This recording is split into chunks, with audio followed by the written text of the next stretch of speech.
for me, I didn't see a white light. I didn't get pulled into a white light. I was just instantly on the other side.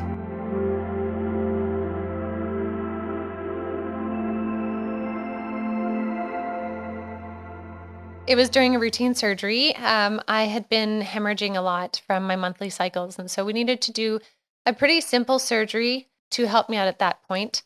And so we just kind of like went into it. Everything was all good and normal. And when they put me under, like I said, I was so excited.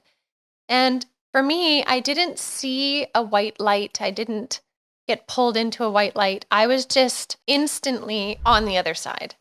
And I knew instantly where I was. It wasn't like, where am I? What's happening? It was like, I knew exactly where I was.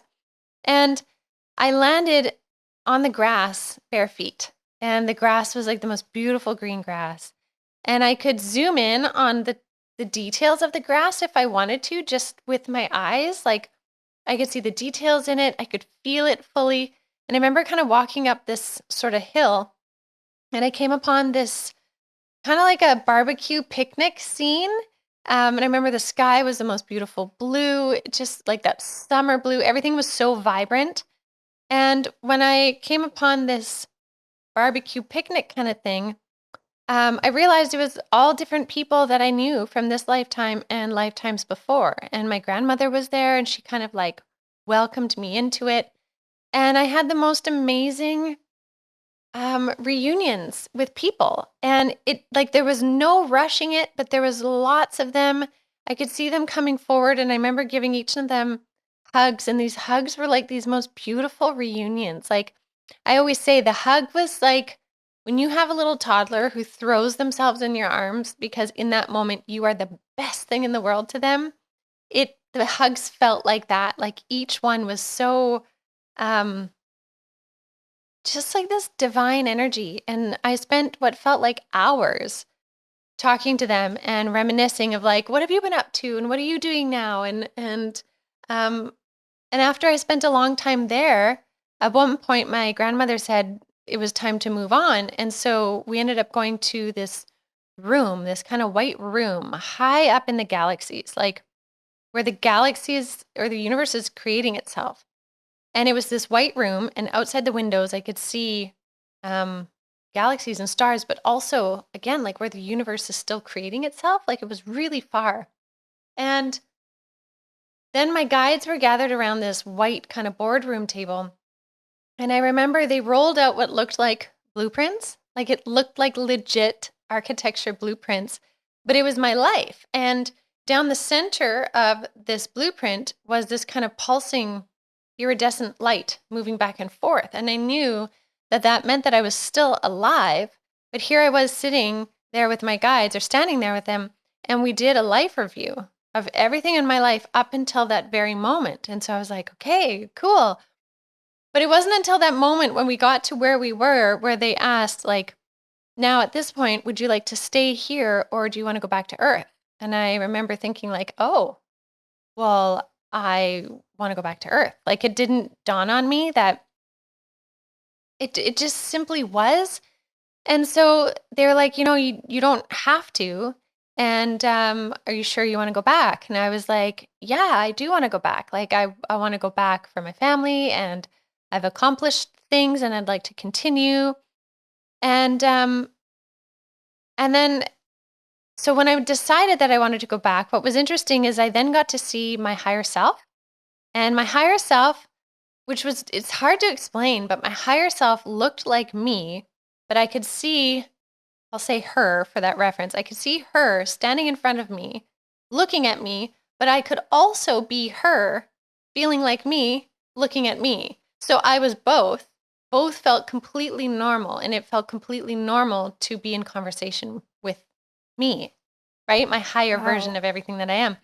And when I saw and felt the absolute beauty that my higher self saw in a lifetime, like how valuable our lifetimes are, with everything that we go through in them, like there's so much value on the soul level.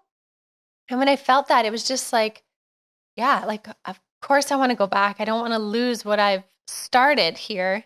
And And so then again, they asked, like, "Are you sure you wanna stay or you wanna go back to Earth or do you wanna stay here?" And they explained that if I was gonna stay, it would be as simple as kind of flipping a switch and I would just have a heart attack on the table.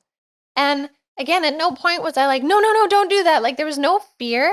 There was it was as if I had all the time in the world to decide, but I also just knew within my whole being that, "No, I wanna go back." And so what was interesting is at that point, they they showed me the rest of my blueprint. And I can't tell because in my memory, I can't see how long of my blueprint like how much we went through. Like, was it 12 inches worth on this paper? Was it 8 inches? I know that the last remaining part looked about 6 or 8 inches, but I don't know what to compare it to because I don't have that memory kept. I can't determine like how long I have left. But in what was remaining, I was able to, they said I could switch things around if I wanted. And this was so neat because I had seen and I'd heard spirits talk about how we create our destiny and we create our soul blueprint before we come in. And then it's our free will that dictates how we maneuver that. And so there I was, and I was able to pull out some of these like juncture points or destiny points. And they kind of looked like fuses in a fuse box. And so I pulled the first one out, I remember represented chronic health issues because I had a ton of chronic health issues. And like, I would be the one that would get sick first. I would get the sickest of anything that was out there. Like, I would just always get sick. And when I pulled it out, they were like, yeah, you can take it out and replace it. Like, you can choose what you want to create in this part of your life now. And I remember thinking, like, it's that easy. Like, I just pull out this fuse and replace it. And they're like, yeah. And I remember thinking as I was putting in one that had better health, I remember thinking, like, yeah, okay, we'll see, because I was so used to being chronically ill. And so I put that new fuse in, and then they said, you will remember the first one, but you won't remember the other ones until they happen. Right? So you can change out the others. You're not going to have conscious memory of what they are, but you will this first one so that it's real to you. And so then after that, my grandmother brought me back, and this whole part happened at the same time. So after that, I remember hearing the nurse in the recovery room say, "Ginette, are you awake?"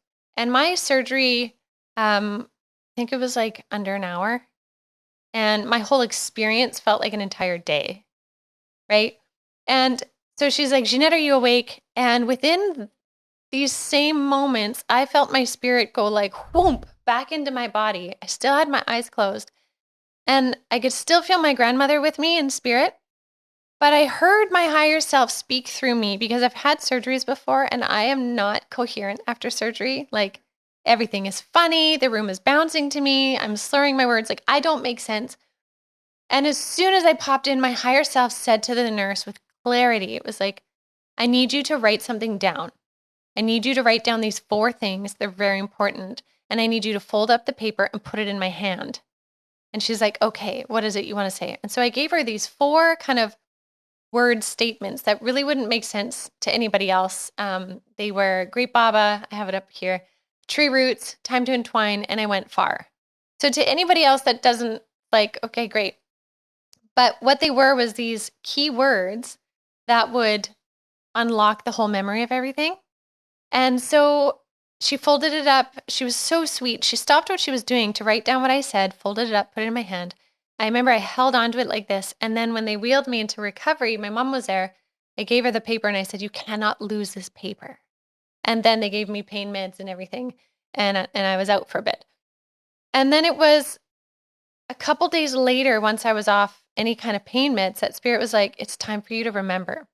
Now, it's not that I didn't know anything happened because I remember once I came out of it, I was like absolutely enamored by everything on this planet. I was like, "Oh my gosh, how amazing is it that we have these blankets and these blankets keep us warm." And oh my gosh, this TV, like we've created TVs and we've created like it was as if I was seeing it with like fresh eyes at the simplicity of the things we have on the planet. And so, anyways, after a few days, when I read those words again, the entirety just like came right back into my mind, all the details. And I remember I was recuperating at my parents' house at that point, and I told them, I went out into the backyard. I was like, "I need to tell you all a story. I need to tell you what happened." And my mom actually took a snapshot of that moment of me telling them my story for the very first time. And so it was really interesting and absolutely transforming. And one of the things that I agreed to with my guides when I was on the other side was that if I was going to come back, I would make a point of sharing my story and speaking up about it and speaking about what I've learned from spirit to help others learn. It's not to convince anyone of anything, it's just to help people learn and see what resonates with them. And so it was a big changing point for me because it was soon after that I created my podcast. We created Avalon Spirit, YouTube pages. Like it was that starting point of something more. And so it was very transformative. But at the same time, as much as it was amazing and life changing, like truly my perspective has not been the same since. Like it's just different. I see suffering differently. Um, I it's just different. I don't know. It brought so much magic into my life to literally be there, even though I did a lot of mediumships before. However, there was also this like year or so of like acclimating back to human life and the density here after being in that energy on the other side, because the energy there is just like pure like bliss and harmony. And it's not bliss in excess like we think on this planet. When we think of bliss, we think of just like absolute bliss, like nothing better. It's like almost excessive. There, it's like balance. Like everything is in harmony. And when you come to this planet after remembering that, it's very hard to be here in the density and the motions and the sadness and the suffering. And it took me a little while to really wrap my head around having had that experience and how to be human again. Because it also taught me the perspective of the spirit and the soul is in that perspective of balance and harmony.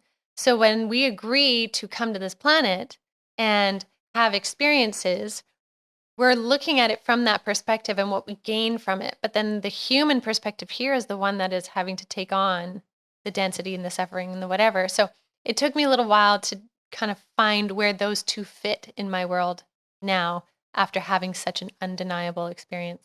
Thank you so much for sharing all that. And I have so many more questions for you. What an interesting experience. And I think the first question I'd love to start with is you mentioned that you see suffering differently. How so? Yeah, so this is so delicate, right? It is so delicate because we can't just put a blanket statement on suffering and have that be okay. And then what I mean by that is to say like, everything happens for a reason. So therefore, don't be so sad, right? That's kind of what it makes us feel, right? If everything happens for a reason, then we should just believe everything happens for a reason. Then, okay, this suffering I'm going through, whether it's the loss of somebody or an illness you're experiencing or whatever it might be, should be okay. But there is a very human aspect to the experience of suffering, right? Like it is very human to experience suffering because we live on a planet that has such polarity and duality, right? So to know the light, we need to know the dark. Helps us appreciate the light more. But at the same time, where it changed my perspective on suffering is when we know that, then we need to bring more light into those moments of suffering. And that's a really hard thing to do. And again, I don't say that lightly as if it's easy. But that's where we can kind of pull some power is in the moments of suffering, our greatest moments. Where can we bring in that light to change the perspective of that suffering? And again, that is not a blanket statement, easy thing. This past summer, I had an opportunity to experience some great suffering. And I remember in some of those moments, I had to dig so deep, like so deep to see how can I see light in this? How can I possibly see light in this with everything I've experienced? And for me, it was reflecting on a time in which I suffered more, right? And in this case, for me, it was physical suffering. And I was like, okay, so this is awful. This is absolutely awful. What would be worse? And for me in that moment, I was like, well, when I was in labor, it was way worse than this. Mm. So I'm technically grateful right now that I'm not in that experience of labor. And that pulling the light into that darkness helped shift my perspective of suffering in that moment to make it more tolerable or to be able to Hmm. shift it. Like that's the parts where we have the power. It's not always easy. Absolutely. But when we can bring that in, we can see that through suffering, we get to learn so much. And through the healing from the suffering, we also get to learn on a soul level how we can be more resilient, how we can grow, how we can release the attachments to maybe even other things that keep us in that energy of suffering.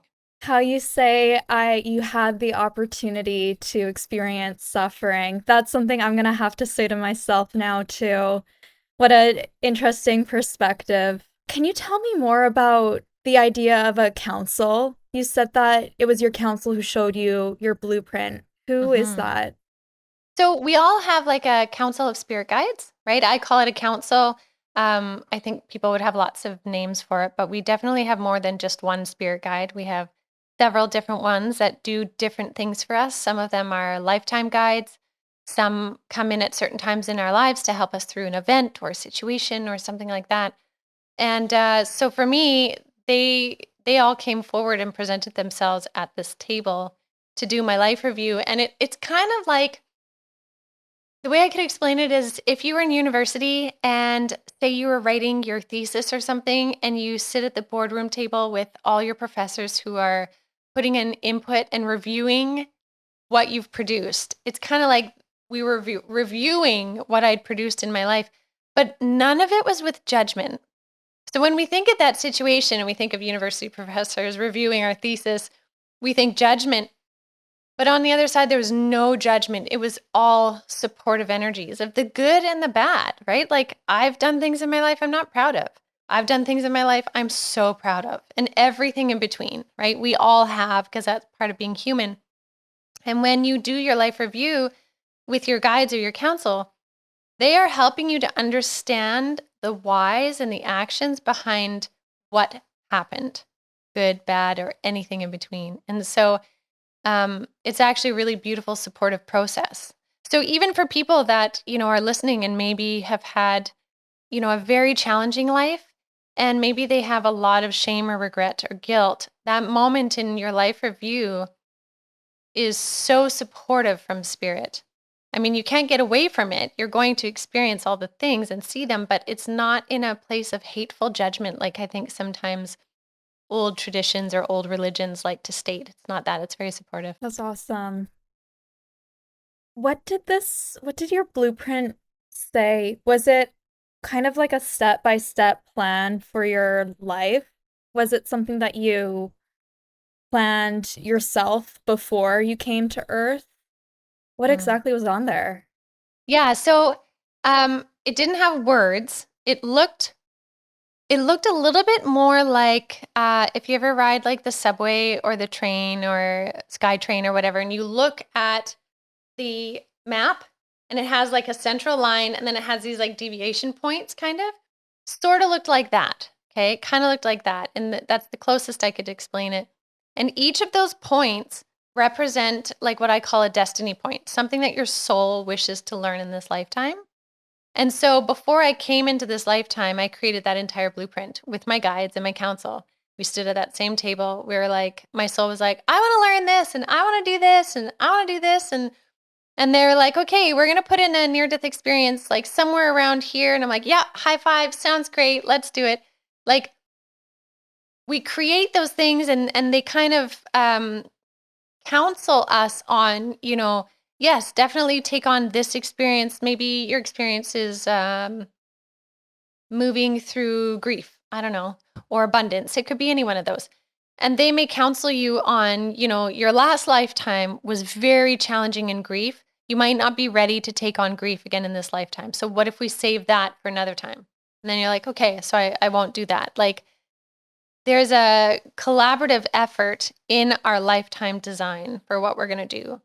And that's why after we complete the lifetime, we review it with them and go over like what worked, what didn't. And that's where we decide what we want to bring into a next lifetime, right? So if we find there was, say, addictions was a thing that just never, you couldn't move through it in this lifetime, oftentimes people will bring that into a next lifetime to be able to transcend it in some form. That's so interesting. And I'm very interested in the idea of past and future lives. You mentioned that you saw people from your past lives at the picnic. Did you remember your past lives in that moment? Like, did they come flooding back to you? So that's a great question. I already have memory of some of my past lives that I've picked up over the years at different points where it's been valuable for me to know it. So I have a recollection of several. In that moment, though, on the other side, I knew exactly where I knew them from, but for me to pinpoint exactly who from what lifetime, I couldn't tell you. But but I knew each and every one of them. So it's kinda like if you had, like, a party and you had a whole bunch of different friends come by from different friend groups of, like and different groups that you're part of, it's a mixed mash of people, but you know each and every one of them. It's like that feeling, but I couldn't tell you exactly who from where because it was more energetic, and I had somebody ask me one time, like, what they looked like, did they look like people? Did they look like orbs? Did they look like energy? They looked like all 3 at the same time, and again, that doesn't make sense to our human mind, but in my memory, I can see them as energy, I can see them as an orb, I can see them as the person, but it's all one and the same. So I don't know, it's kinda hard to explain, but so to answer your question, like, yes, I knew they were from past lives, but I couldn't tell you which one. Okay. But the ones from this lifetime, I could. Right. Yeah. Okay, that makes sense. I'm wondering about when you pulled out the chronic health issues from your blueprint. Did that then get better Mhm. since? Yeah, so that's really interesting. That one, it took me about a year to actually believe that it was legitimate, right? Like, because like I said, when I put it in, I'm like, okay, we'll see. And I was so surprised to see that I wasn't getting sick all the time. Does that mean I never catch a cold now or something? I do, but like my whole family can get sick, and being a mom, I can take care of everybody and not end up sick. Whereas before, if anyone got sick, I knew I would have it. Like, here we go, great. Like, um, or if there's something going around, say around the hockey team or dance team or whatever, I would always pick it up, and I don't. So my resilience now is actually really interesting to see. It's very, very different than it was before. And I love that. And it took me, like I said, it took me that year to really understand that I'm in a different energy now than I was before. But I do want to echo that doesn't mean that I can't get sick, right? Because part of my suffering this past summer was I had one more surgery, which apparently was in my blueprint that I'd put in there. But I ended up getting an infection after that, and then my liver shut down. And it was a series of events based on also free will choices, which is a whole other story. And I had to experience this suffering, and it was really hard for me because at first I was like, I thought we agreed. I thought I took it out that I would have no more chronic suffering. And my guides were very clear. They're like, this isn't chronic suffering. This is suffering based on free will choices. They had encouraged me to get the surgery a year before, and I said, no, I'm too busy. I want to do this, this, and this, which would deplete my body energy. Um, and so, again, like it was this neat review again of what I had changed in my blueprint and understanding it more and realizing, even through this experience of suffering and infections this summer, how resilient my body is, anyways. And so it's just been this like when I say opportunity for suffering, it's not said lightly in an easy way, but it's said in a way of like when we hold that perspective, we really can glean so much more from the experience. Like we can see beyond just the suffering and start to understand the why or what it's connected to. I feel like personally it's so hard sometimes to find that. Absolutely. Yeah. I mean, I'm sure it's like that for everyone. Hmm. You said something that was really interesting about free will. So, if we are planning our lives before we come, how does free will come into that if it's something we've already determined ahead of time? Yeah, that's a great question. So, the blueprint is your base blueprint for your life, right? But your free will gets to dictate how you maneuver that blueprint, right? So you're going to come across these destiny pieces, these chunks that you desire to learn, these lessons, right? But you have the opportunity with your destiny or with your free will to choose the way in which you're going to approach that, right? So if I Mhm. use this past summer as an example, um, in my blueprint was to, so my first surgery was to kind of lessen the hemorrhaging, right? My second surgery that I had this past summer was to actually just remove my uterus because other things we'd done, it was just time. Long story short. And so that was very peaceful for me. But although that was in my path, and I had a beautiful experience during that surgery, not an NDE, but a different experience. Although that was in my path, my free will dictated how that would play out. Mhm. And so my guides, like I said, had suggested you should really do this destiny point ASAP. But my free will choice was like, hey, no, I'm not going to. I'm actually going to push it off because I have this and this dance thing I really want to do. It's going to take a year. I'll do it after. And they're like, it's going to take a big toll on your body. You really should do this sooner. Again, that's where they're trying to follow my blueprint and align it with what's going on. My choice was, no, no, I'm going to wait. I can do it. I can push through it. I'm fine. So my free will choices led to me having a much bigger recovery than what it could have been because it's how I decided to maneuver the blueprint. So we go through those experiences on all kinds of different levels every day, right? Like, say you're in a job that you don't really like, but it's a stepping stone to your next job. But if you don't recognize you're not happy in it and you want to change it, well, then you could delay that next step by 10 years if your free will is choosing to stay in this job you don't like. Or Mhm. is your free will choosing to, you know what, this isn't aligning for me. I'm going to find something different now because I'm ready to move on. That's how we get to maneuver that. So Spirit describes it like the blueprint is a set river. The river meanders how it is. We can't change that. But the free will is you in a boat and you choose how you're going to move along that river. If you're going to stop here, if you're going to go use all your gas, go back upriver, or if you're going to work with the flow of the river. Kind of how it plays out. That's great advice. So you had your guides counseling you, suggesting you should do the surgery earlier. What about people who aren't in contact with their guides? Do they get signs or signals too? Mhm. Signs and symbolisms and signals, they're all around us all the time. Spirit uses them all the time, from number patterns, dream state info, to certain animals or meanings in the animals, to songs that pop up on the radio when we're thinking of something, or, you overhear a conversation that validates something. Like, say, for example, um, somebody is wanting to, let's just say, get a hysterectomy. And I'm not promoting or not promoting this, just for the example. Mhm.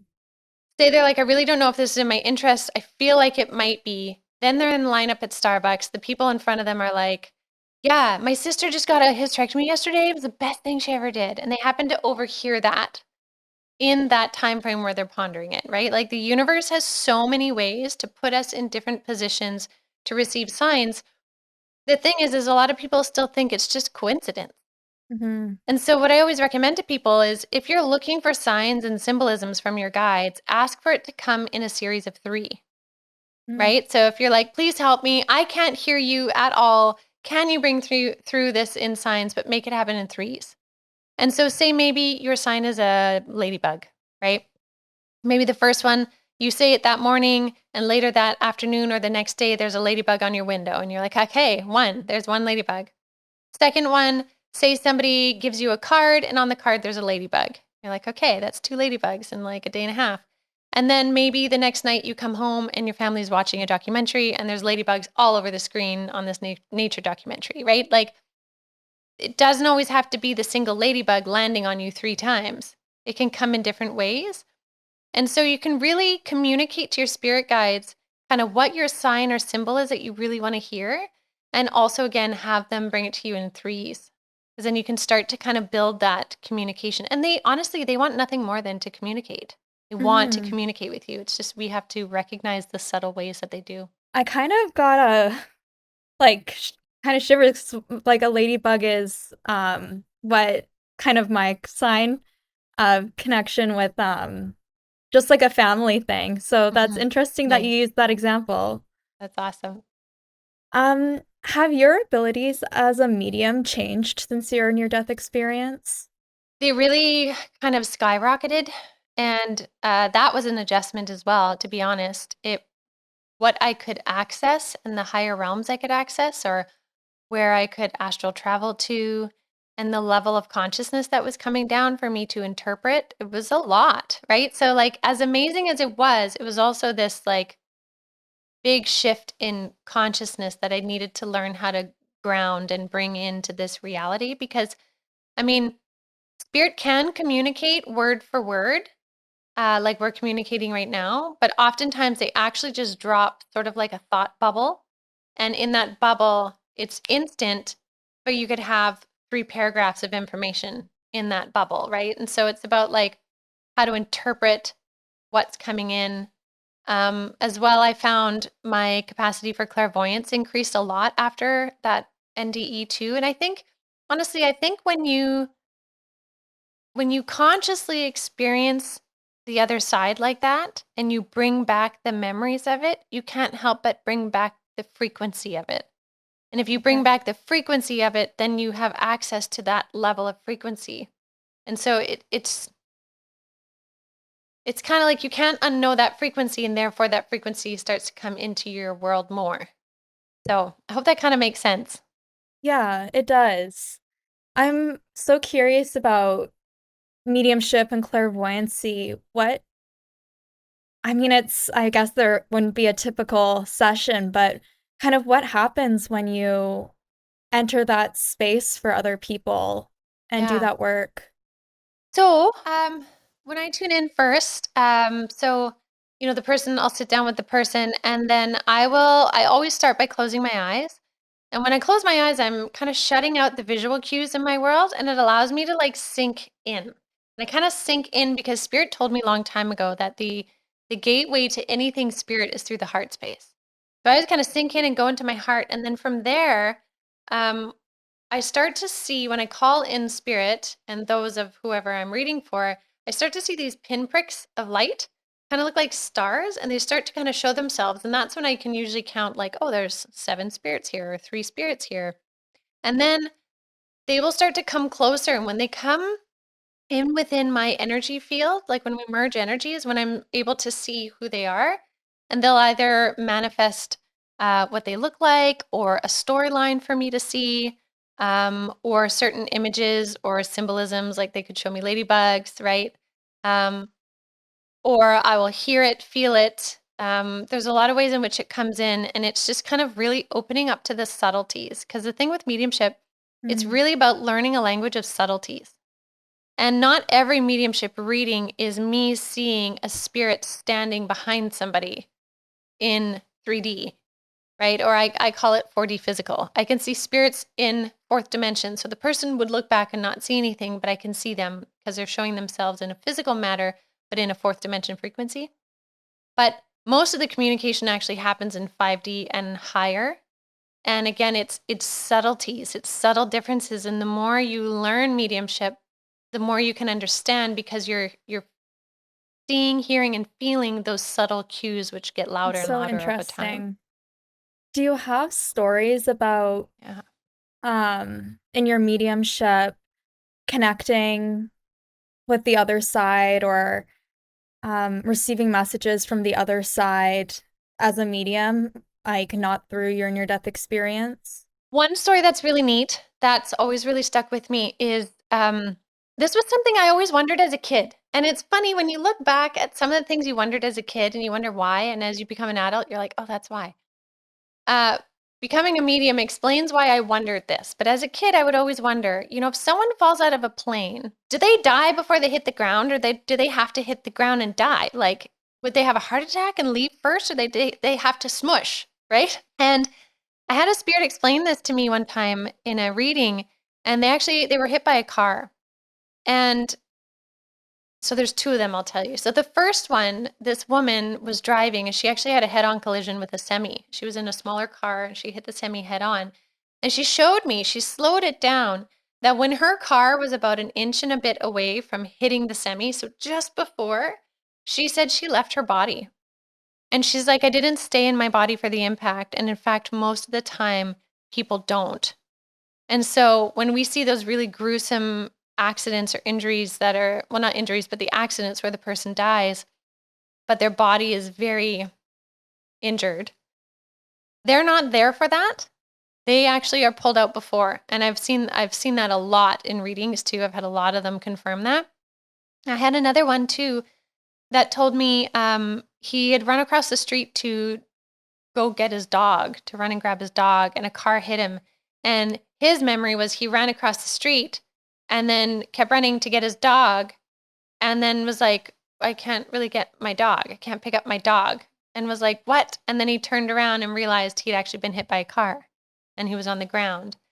And so the transition to from like waking life and death, spirit desires to help it be so seamless and the least amount of pain possible.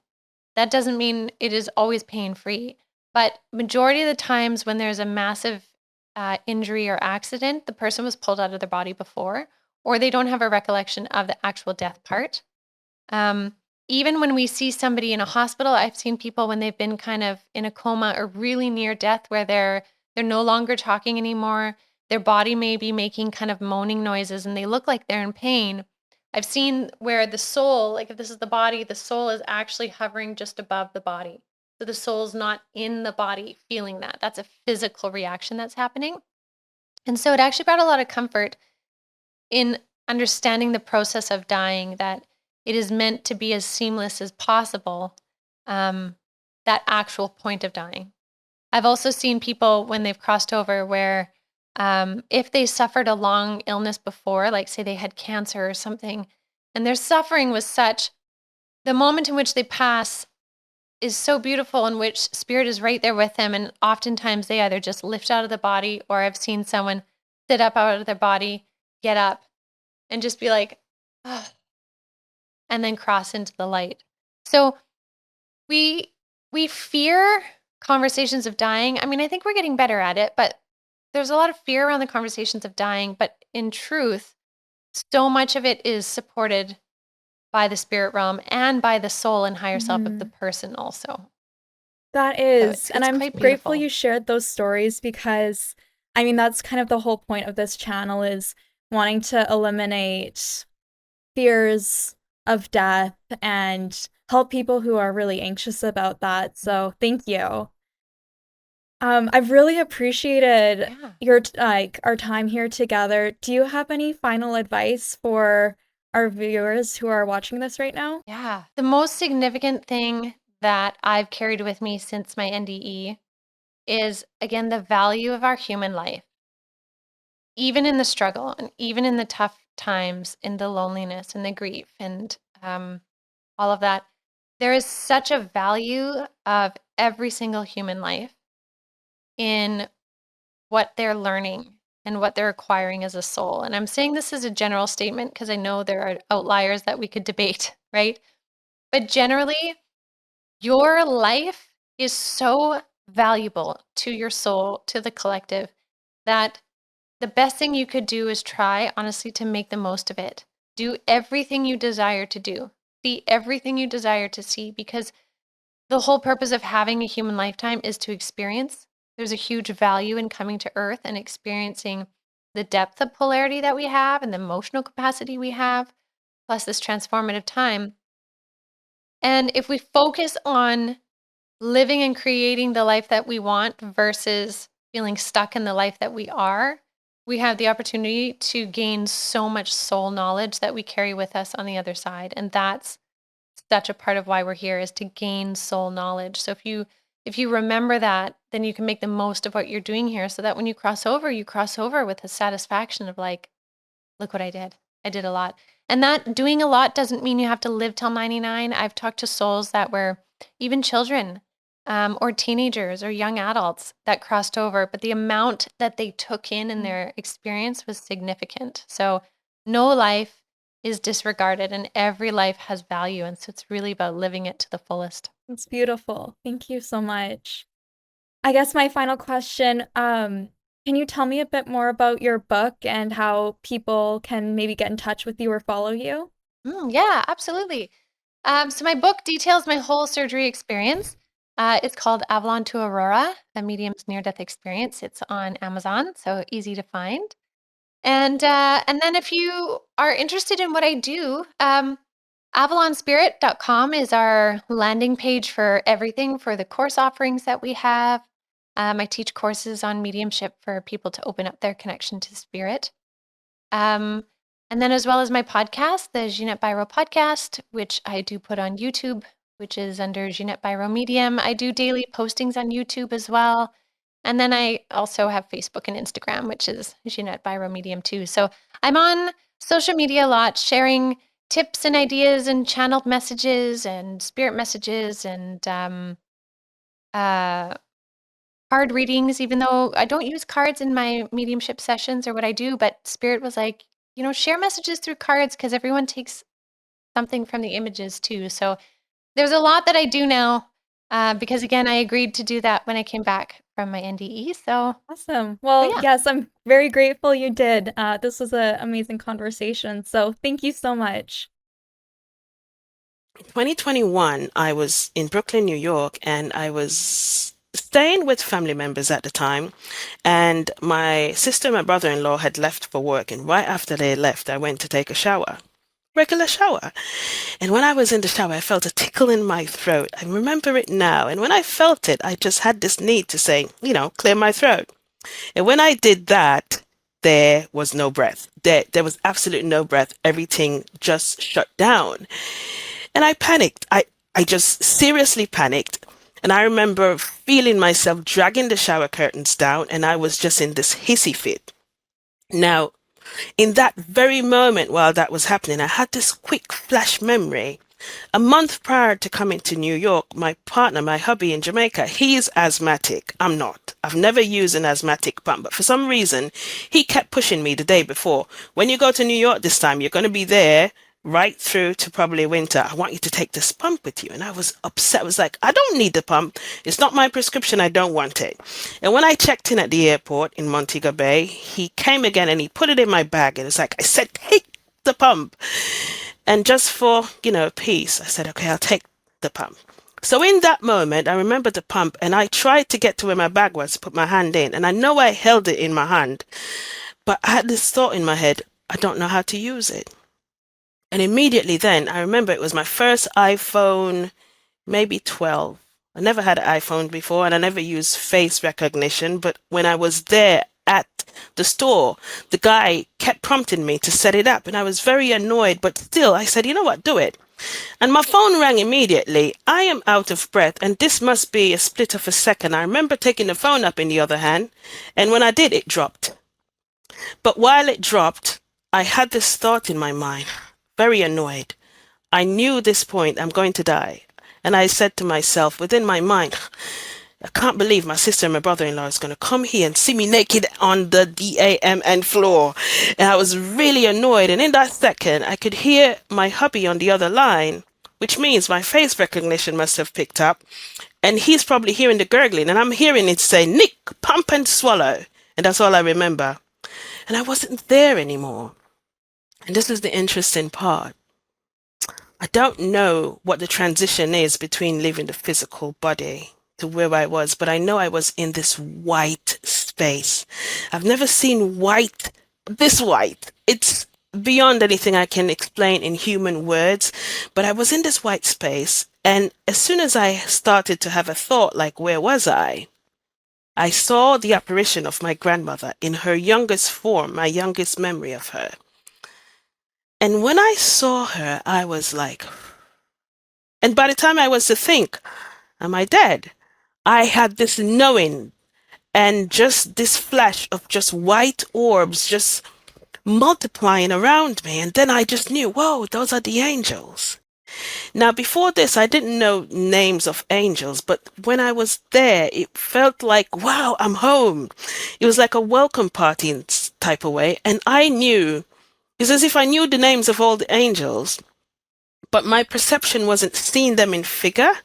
I saw them as light. And my grandmother was there, and I know as soon as I had a thought, there was no words. I found this interesting. It was more thought. As soon as I think something, the answer was there.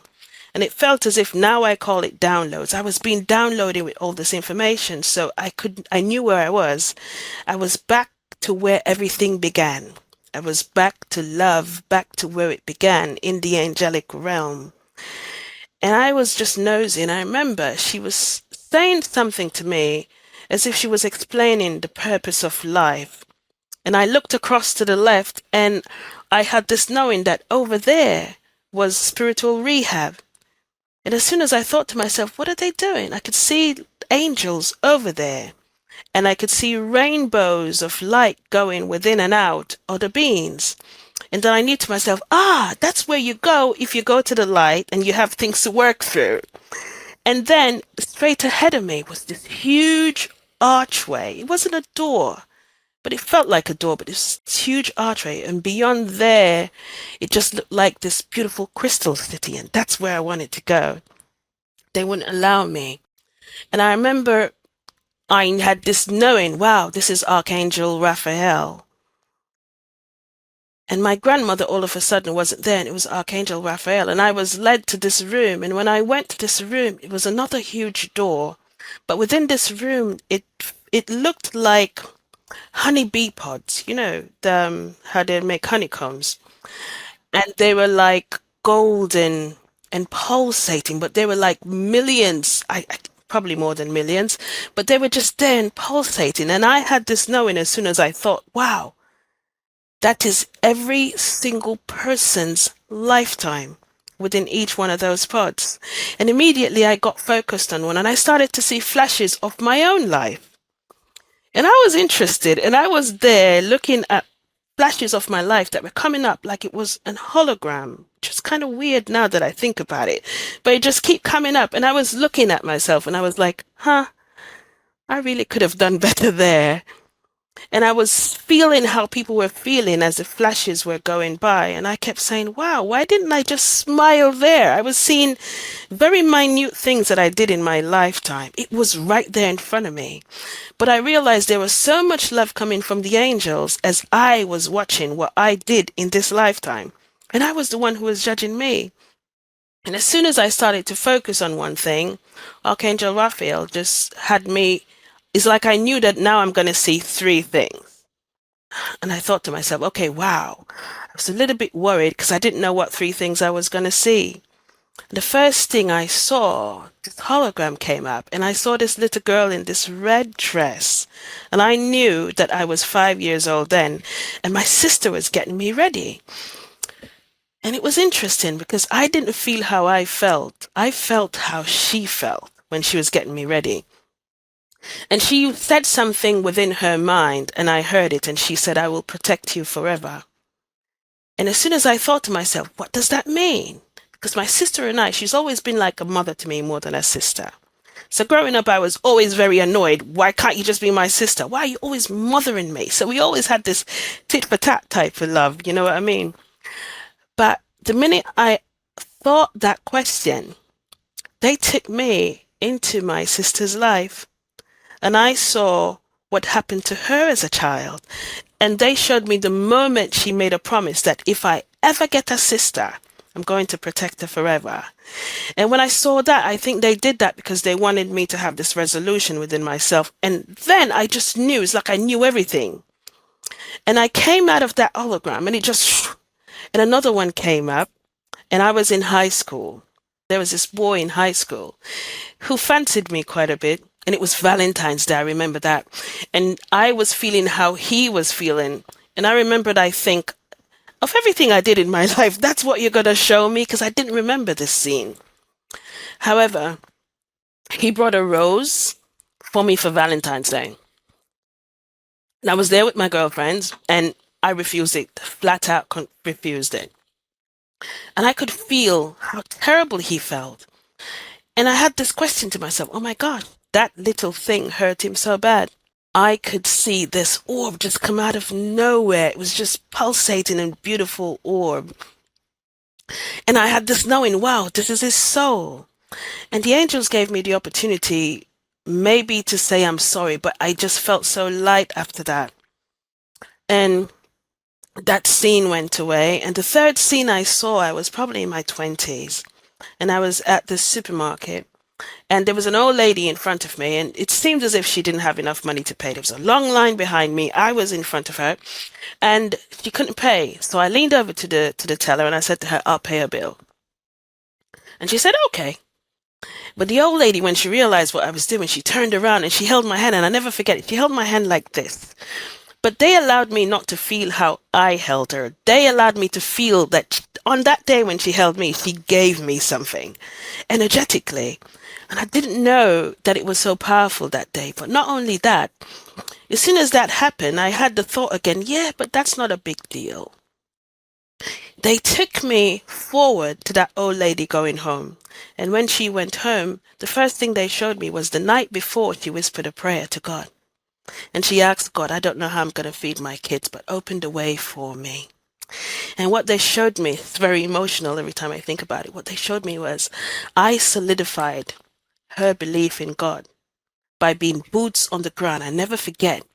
When I was seeing that scene, I remember I heard like they were marching. I think they allowed me to feel that. And then I heard the phrase boots on the ground. And I knew just by them saying it, I realized, oh my gosh, we're all boots on the ground for God. And they allowed me to see how I solidified her faith by that one act. And not just that, they showed me 3 other kids who were next door got fed from that groceries that evening. And she went on to tell this story to her kids. She has 1 son, 1 daughter. And her daughter, they fast forwarded me. And I could see that her daughter now, within this lifetime, is also doing the same thing, paying it forward, helping people the way she can.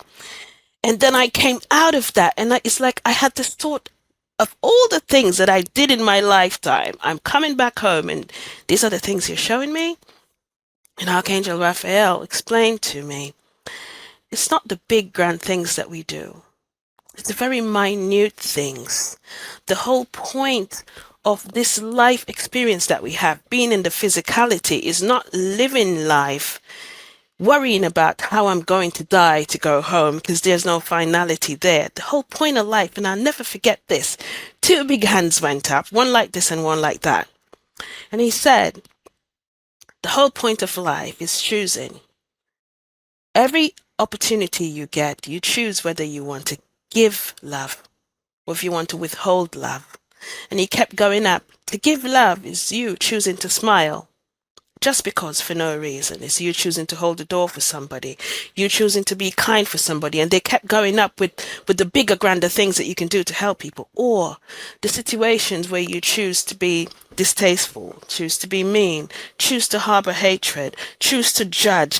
And it kept going up. And when they did that, you can see the energy just draining. And it was like I knew as soon as he said that, oh my gosh, if that's our choice. And I remember I thought like this. So if I choose to withhold love, it takes me off balance. And I remember I had this feeling like, oh my gosh. So we have to always remember to be in balance, to be aware that we're boots on the ground for a greater source of love. So all my life within this sphere, I was just thinking to myself, oh my gosh, I got so many downloads there. And all of a sudden I realized what the purpose of life was. So I'm there, and I don't know how many time passed because there's no time. But this crystal city that was straight ahead, I wanted to go there so bad because I could see this waterfalls. And as soon as I had the thought I wanted to go there showed up my grandmother again, and she said, it's time to go. And I was like, go where? She said, it's not your time. And by the time I was to argue with her, because I know I would have argued to stay, I was all of a sudden in this dark, not room, this darkness, this dark space. It didn't feel scary. It was just like, it felt as if this is where creation is, where everything is formed from. And as I started to think, how do I get out of here? I saw as if somebody took a pin and just did a prick within the darkness. And that very small hole, as it started to expand, I started to feel my breath within my physical body again.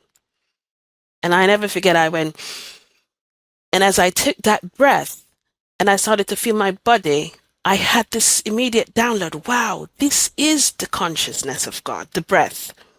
And I realized for the first time in my 40 years of being on this earth, wow, God has always been within me with that breath that I got back. And I came back and I was still on the floor and I could hear my partner on the phone and I didn't move because I wasn't sure what just happened. And I remember I was wiggling my fingers and slowly moving.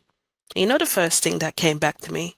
I was fearful. I was so afraid. I was like, oh my gosh, what just happened? Was that real? And the moment I had that thought, everything came flashing back to me plus more. And I just said to myself, oh my gosh, I just saw my grandmother. I just sat and spoke to angels. Oh my gosh. He's on the phone. His phone's on the floor and he's still there. Nick, puff and swallow. Never forget. And I remember the pump was still in my hand. And I took the pump and I put it to my mouth. And I don't know if I puffed it right or not. I did it. And I turned around and I lifted the phone, still lying on the ground. And I remember I just said to him, I'm fine. I don't need it. And he's there in a hissy fit. And by the time I'm hearing him, I'm hearing the door open because he called my brother-in-law to come back. And when he came in, I'm still in a mist of what just happened. When he came in, I said to him, I said, I just saw Ty, because that's what I call my grandmother. And David said to me, yeah, we go into the hospital. I was like, you don't understand. I just saw Ty. I just talked to angels. Like, yeah, you have to go to hospital. I was like, I don't need the hospital. But anyway, he finally got me in the car and we went to the hospital. On my way to that hospital, Lauren, I think it's the longest ride I ever had. I felt the wind differently. I saw the trees were alive. The sun, as it hit my skin, I could literally just feeling it flow through me. And when I went to the hospital and the nurse came in and I said to her, I'm really okay. She says, no, your brother-in-law said this happened, that happened. And she said, after a few minutes, they said probably it was what do you call it? An anxiety attack, really bad anxiety attack. And she said, we can suffice that probably you use the asthma pump too much. Don't ever use it again. And I'm like, you don't understand, nurse. I just saw my dead grandmother and I talked to angels.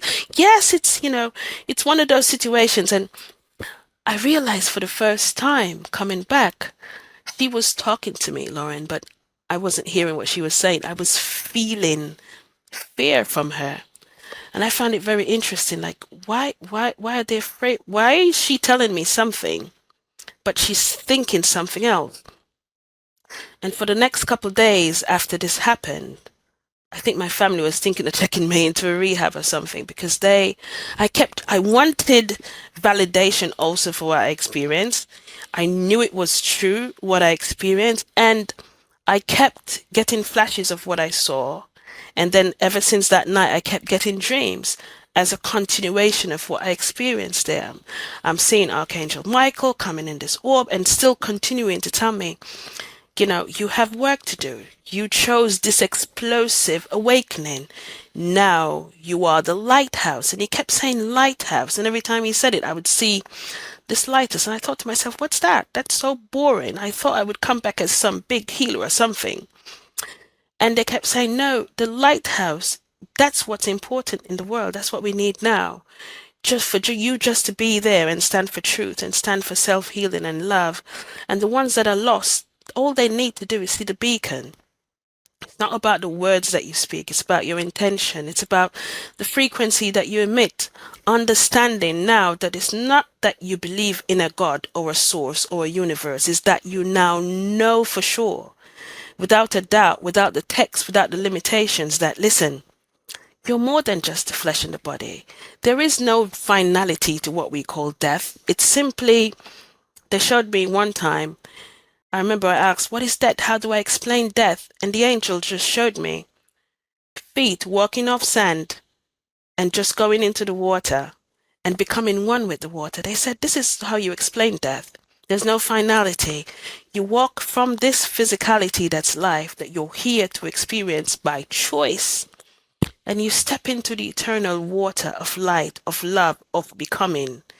And I think that was so awesome because we've really been taught, and I won't say it's a bad thing because religion was still good for me. I needed religion to believe. If I didn't have religion, when I had my NDE, I probably would have flipped out completely. But I knew there were angels, there was something more. But it's just that when I had the experience, it solidified my questions that I had as a child, like, is there one God or many gods? Can we confine it or can we not? And that's the amazing thing about it. The hardest part for me was to get my family, who's very Jamaican, very Christian based, very strict on these things, to understand the words that I was saying and my experiences. So my guides took me through this whole series of self-healing for myself, because I realized at 40 years old, I had a lot of healing to do. And I had to do that, they explained to me, because how are you going to give love to the world if you don't love yourself truly? And I was very embarrassed about it and upset. I was like, are you kidding me? I love myself. When I was 12 to 13 years old, I was abused. And that happened. And that was done for me in my physical self. In my mind, I thought it was over. I've always been an overachiever, always wanted to do everything perfect. I am the people pleaser. And what my guides had me realize was, no, that inner child was still within here somewhere. Although, you're well dressed and you bring your tables to spaces and you're living. But they said, before you can do anything, you have to heal yourself. And they took me through a series of what they called mirror work. Me looking within myself, looking at the mirror for the first time, just for a couple seconds more than I usually did. And I realized, Lauren, that all these years I only really looked at the mirror to get ready. I never really looked at me. And when I started to do that, it was pretty hard. It was hard for me for the first time to say, you know what, Nick, I love you, and really feel it. Because I realized that when I used to say it, I didn't really feel it. And when they took me through that series of healing, I realized, oh my gosh, this 13-year-old was still here, still feeling as if she wasn't recognized, still feeling ashamed, still feeling as if, you know what, nobody came to help me. Maybe this is your fault. And they could show me the trajectory of the choices that I made in my life, because that experience that happened to me was not something for me to own. And they showed me this riverbanks the first time I went through this. They said, Nikki, people who do this on your plane, who go through hurt and trauma and pain, you own it. Earth is simply a place for you to go to experience things and learn your lesson once. However, you've been living this cycle over and over and over again. It's as if you're on this stage and you're performing and that scene has ended, but you're so stuck within that frequency, that feeling, that hurt that you had. You owned it so much that you don't realize the stage, the really curtains are full, and all you need to do is step off and go to the next scene. So that cycle follows you for life. In order to break that cycle, you have to face you. And I realized, Lauren, looking in the mirror, that I became my own abuser over all those years. Because every time I looked in the mirror, I didn't consciously know it, but I found faults. You're not perfect. You're not beautiful. You have to settle for this because otherwise no one's going to love you. I did that to me for years. But until they took me through the self-healing, I wouldn't have admitted that.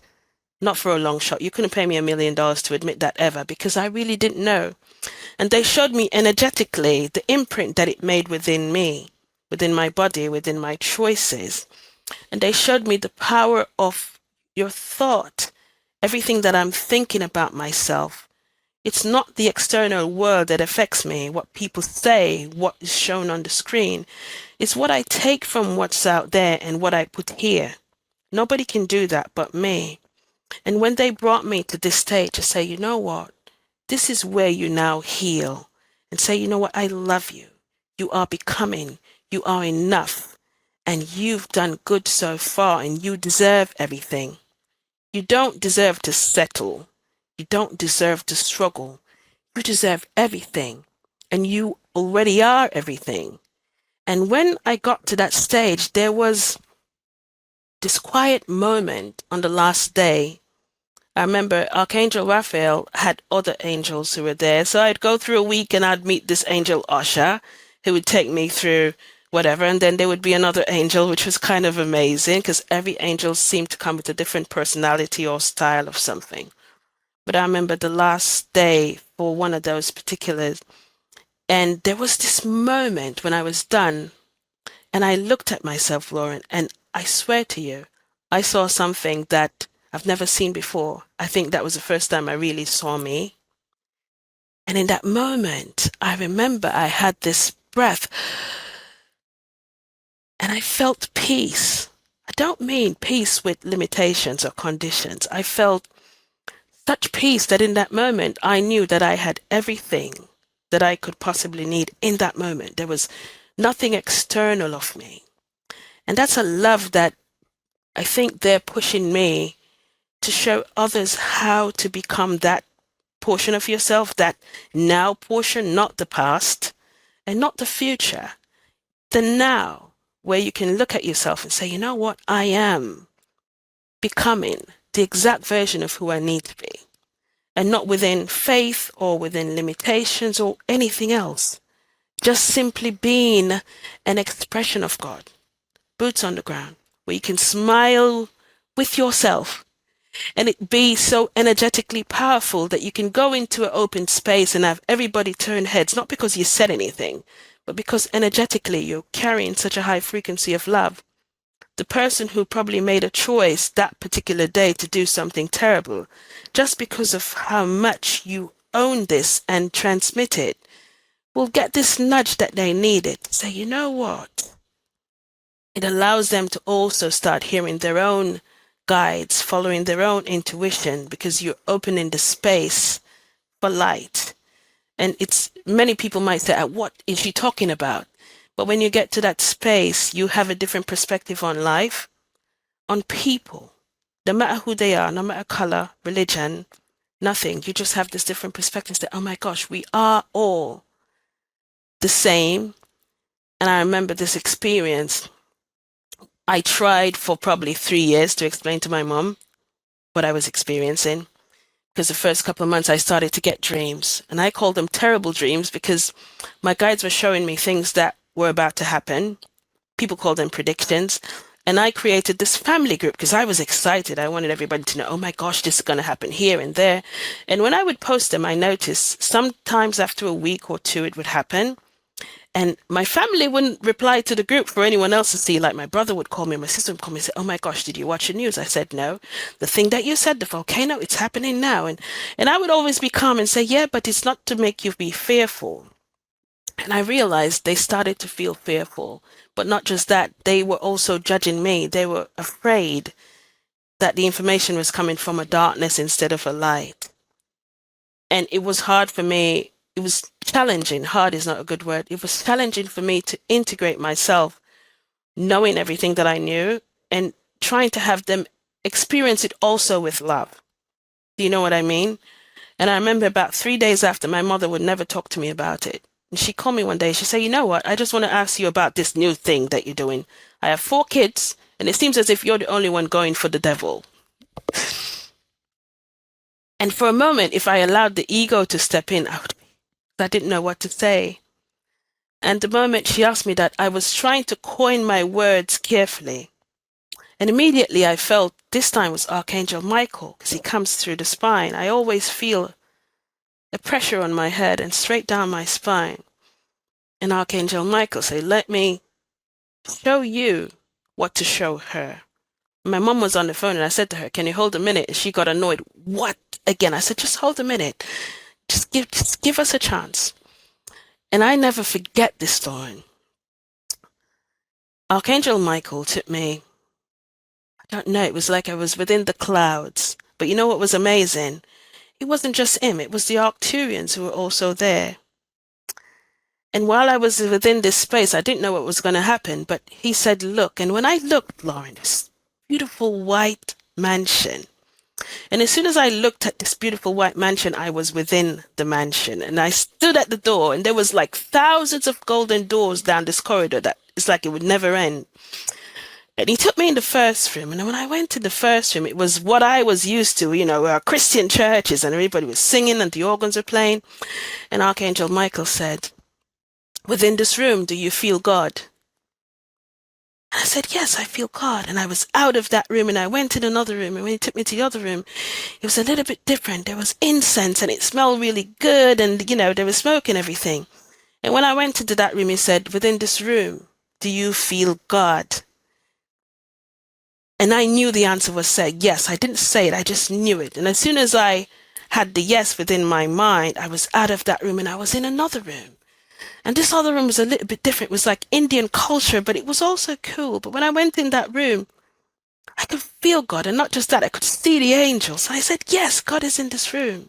And he took me out of that room and I went into another room, Lauren. And this was a dark room. It had one table and one chair. And there was this girl slouched over like this. And she was crying. I thought to myself, that doesn't fit. Because I'm thinking, I'm going to see all religions now. And as soon as I had the thought, Archangel Michael said to me, everyone who has a perspective of what God represents creates a room for God, for themselves, for their own reasons, and rightfully so. Do you feel God in this room? And when I looked at the girl, I could see the orbs, and I know it was angels comforting her. I said, yes, God is in this room. And he took me into another room, and it was the same thing. And by the time I could think about it, I was outside in the corridor, and then outside this house. I'm looking at this white house on the outside, and Archangel Michael said, can you contain God in that mansion? And I was about to answer to say yes, but then, Lauren, the mountains and the valleys, everything just started to form immediately in front of my eyes, and I could hear the birds. I remember hearing the birds, and I had this rush of emotion through me. I said, no! And as soon as he said that, I went a little bit further, and when I looked, there were multiple mansions being created. And he said, look, can you contain God? And I said, no. And by the time I said that, I was further up. And when I went further up, Lord, I'm no longer looking at these many mansions. I'm looking on multiple earths being formed as I'm looking at it, just going like that. I never forget Archangel Michael, last thing he said to me, can you contain God? And I said, no. Do you feel God here? And I said, yes. And he said, God is everything, everyone, everywhere. Go and tell them. And as soon as he said that, I was just swallowed by these clouds and I was back. And I came back and my mother was annoyed on the phone by now. I don't know how much time passed because she's waiting to hear my answer, right? And Lauren, I've known my mother for almost 41 years then. And I explained to her everything that I just saw, and she was quiet the whole time. She never said a word. And she's an argumentative person. You can't talk to her about religion. And she listened to every word I said from what I just saw. And then she just said, okay, then. Now I know you're not talking to the devil. I'll talk to you tomorrow. That was it. That was it. I said it to her, and you know what I felt? I didn't feel the fear in her anymore. The fear was stripped away from her. And ever since that happened, she still doesn't ask me how I do, what I do, how I know what I know. I still post the predictions and stuff. And I said, they're just for you to witness them. The angel said, these predictions aren't to make anybody fearful. They're for you to witness and document them because these things must happen. But when I now speak to especially my mom, there's no fear there. So for me, it's like it gave me this boost to say, you know what? Okay, now I can speak about these things because I know it's not going to have a heart attack and everyone's going to blame me that I did something to get it. But, you know, from that, when he said, go and tell them, I still said to myself, who am I going to tell? Who's going to listen to this? Everybody's so caught up on the denomination and owning what the aspect of God is. But for me, that was like the most powerful thing I could ever hear because from what I experienced on the other side, it's true. There's no containment. There's just an infinite source of love. And if somebody asks me what God is literally just that, just an infinite source of love. There's no condition to it. There's not, I love you if you do this. I love you if you pray like this. I love you if you follow this denomination or practice this way or go to this country. There's nothing like that. It's just love. And that's what we limit ourselves with. And this is why most times I think we have these modalities that we try to use, but we limit ourselves so much because we are always looking up, looking far a way to try to find God that's already within, that's already here. So I don't know, my experience with the angels and everything is just, it's a lot, but it's still beautiful. But you know what they taught me? Predictions are probabilities. They are things most times when the angelic realm, when they do send a message with a dream or vision to anyone, it's not to make you fearful, it's to make you aware, to document this thing, and also the power of choice to choose, do I really want to experience this thing that's coming? And collectively, we have the power, if we choose to deflect what's coming or to tone it down. And we've done it quite a while in the past couple of years. I've seen it. Many catastrophes that were to happen didn't, because the people, they had people out there who were talking about it, fear mongering, but there were people who really honed down and decided, you know what, I'm going to pray against this. I'm going to send love to this region. And if they could see it with their physical eyes, they'll realize energetically how much love and healing happens in these places. But not only that, there are some places that disasters will happen that needs to happen. There are many things happening in our world right now that the world doesn't know, and it needs to be uprooted. And this is why it's happening. Some places are going to be shook up because there's history and there's terrible things that happened years and years and years ago that needs to come to be unearthed. And there are many technologies, there are many healings, there are many cures within the microorganisms of the seas. It needs to part ways. It needs to bring some things up shore. I've seen tsunamis and I'm fearful in the dream, but there's always somebody there to say, no, look. The last dream I had about tsunami, these mega sharks came up and the people were crazy. It's like, oh my gosh, I thought they were extinct. And while I was focusing on that, the angel said, don't focus on that. Focus on that. And when I looked down, it was this very small microorganism, almost like a caterpillar. And he said, the microorganisms. But the next one that comes, there's healing within there. And I realized, even though it might seem like it's crazy, there's no scene that's happening now on this planet that's wasted. It's all properly choreographed, no matter how we look on it. So we have to let go of the fear, because fear makes us unbalanced. Fear kind of takes us back to the dark place of not asking the right questions because we're so fearful. We want to cover our eyes. We don't want to see. And we don't want to stand firm to our power to say, you know what? What's happening in the politics, I'm not accepting it anymore. What's happening in the education system is not right. I want to change the way our children learn, the way you want to label them, the way you want to teach our kids. They don't learn this way anymore. We want to change this. I want to change the industrial farming. The pharmacy, which is very funny. The first time I said pharmacy to the Arcturians, they laughed and they say, we find it very interesting, human beings, you always talk about sickness and pharmacy, and you forget about the FARMAC, which means we should be leaning towards the natural way of eating. But we've allowed ourselves, because of everything's been commercialized, how we eat. We don't allow our bodies to talk to us anymore. We don't allow our bodies to tell us what we need. It's not as if we only eat plant-based to be healthy. They taught me that it depends on which part of the world you are. If you are at a part of the world where they eat fish and they eat greens, that's what your body needs there. And if you're at a part of the world that it eats red meat, that's what you eat there. You allow your body to tell you, because the earth sustains you. And if you become one with the earth in that sense, where you are controlling what you're eating and you're doing it with love and you're connected with them, rest assured, between the water, the sun, and all the elements, it gives you every vitamin that your body needs to keep you healthy. You don't need the PHAR, Missy, according to them, which was kind of cool and fun, because I've never looked on it that way, to say pharmacy is that and the actual pharmacy is that. It was kind of weird, but this is how they communicate without emotions attached. They talk a matter of fact, and sometimes you might be pulled back to say, oh gosh, they just said that without emotion.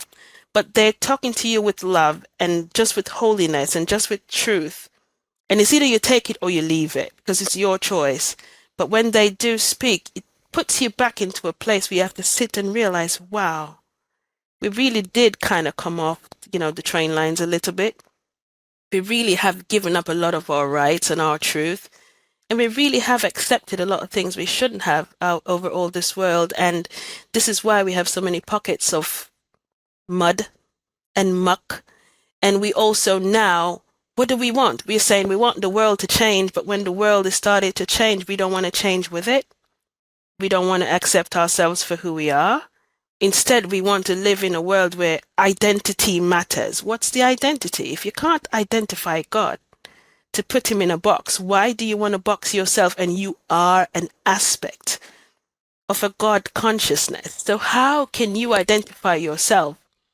Oh, I'm an attorney and I'll be attorney until I die. No, you don't have to be. This life experience is for to you express yourself with joy and with happiness and whatever excites you within that moment. And if it changes tomorrow, you should be free to do so without feeling constrained and without feeling as if, oh my gosh, I can't do it because I'm within this religion or this sect or that sect or this color or that color. And you limit yourselves. And we are going to go back when we step off the sand back into the water of life, and we are going to look on our life review and we're going to want to come back. So we can say, oh my gosh, I don't know. Why didn't I do that? Like, Lauren, why didn't I do the podcast? It seems so exciting. I want to go back. I want to go back to do this podcast. And it seems simple to you, Lauren, but it's a big thing. It's a soul call. And the minute things I've learned are the biggest things energetically, are the things that looking on somebody and smiling with them is enough. It's, oh gosh, about 6 months after my NDE, I did something kind of silly. It was hard for me to explain to my family, and I felt really kind of cuckoo. And when I spoke to them, I could feel that they wanted to check me into a psychiatric ward because they were scared.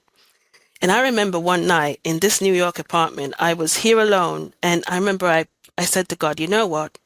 I want to go home because I had a flash by then. I knew my kids were going to be okay. I got 2 kids and my family was going to be okay because now I know there's no finality to that. I said, God, I'm ready. Take me tonight because I didn't know what to do. I said, nobody knows me. Why are you telling me to tell people this message? And that night I had a dream that I will never ask God to take my life before time again. And I remember I was looking at this girl on this bridge. And I remember I said to my guide, okay, why am I looking on that girl? And he said to me, you can come back now if you want to, but let me show you what's going to happen if you do. And they showed me this girl. This girl is somebody that I am meant to meet one day, just to smile at. I'm not saying a word, just to smile. And what the angel said to me was that smile is not a smile. It's a frequency of awakening. It's a nudge that she's waiting for to change her mind within that smile for her not to go to that bridge and do what she's planning to do. They say you can stay. Yes, somebody else may take the call, but this is your soul path. So don't worry about what people think or what they say about you. If you're boots on the ground for God, just be boots on the ground for God, no matter what anyone says or thinks about you. Because at the end of the day, none of that matters. It's your choice, but look at her. She can get that smile for you that day and allow herself to hear her guides for the first time tell her that she's loved, that she deserves, and have that split second change the trajectory of her life. Or you can choose to stay here and have her go on that bridge and choose the first exit point that was really supposed to be her awakening. And I got out of that dream that night, Lauren, and I bawled because I realized to myself, oh my God, if you're really boots on the ground, I've never seen another person not smile today. I'm smiling to people. I'm hugging people. My sister says, you're crazy. You can't hug people. But you have this weight because you want to give love. And you realize that so many people are out there who don't know what love feels like for themselves. They look beautiful and they dress really good, but they want to check out. And I know that on a soul level, we choose different exit points. I chose that exit point, but not to go all the way. I chose that exit point to start my awakening. Many people did too, but they feel misrepresented. They don't understand. People don't understand them. They don't fit in. They have this feeling they want to go home because there is a home of light. But what they don't understand is they're here not because they're not needed. They're here because they came here to become something more, to learn something on the physicality of life. And it's so important now for us to just give this light of love, no matter where it is. Even in a war zone and you see one child looking up and they lived, it's a reason why they're there. They deserve it. So that changed my trajectory even more when they showed me that dream. And I said to myself, every single person deserves to live. I don't care what you're going through. There's a reason why. You're either here to teach somebody a lesson or somebody's learning a lesson through you, through what you call struggle, through what you went through, because you're going to be the game changer. You're the one who's going to change maybe the trajectory of an illness that you chose to come here to experience, especially children on the spectrum. They're amazing. They're advanced souls. And the parents that have them, they didn't choose them because they knew everything. They choose them because they knew that they were containers of unconditional love. The parents who have kids on the spectrum. And the angels, they keep saying people try to diagnose them, to fix them, and they don't realize that they're here to teach us. Do you understand how magnificent love is? Because in the simplest places that you look and judge, that's where love is. In your child when they're born for the first time and you look at them, that's where you meet God.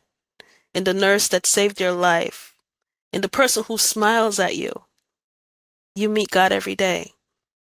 And for that, yeah, I'm not ashamed to talk about my NDE or anything. I'm not ashamed anymore to channel, to allow myself to be, a transmitter for truth and for love. I really don't care anymore because that alone is worth sitting on any stage because nothing else matters at the end of the day because I'm going to be stepping off that sand back in that water at whatever point and I'll be good.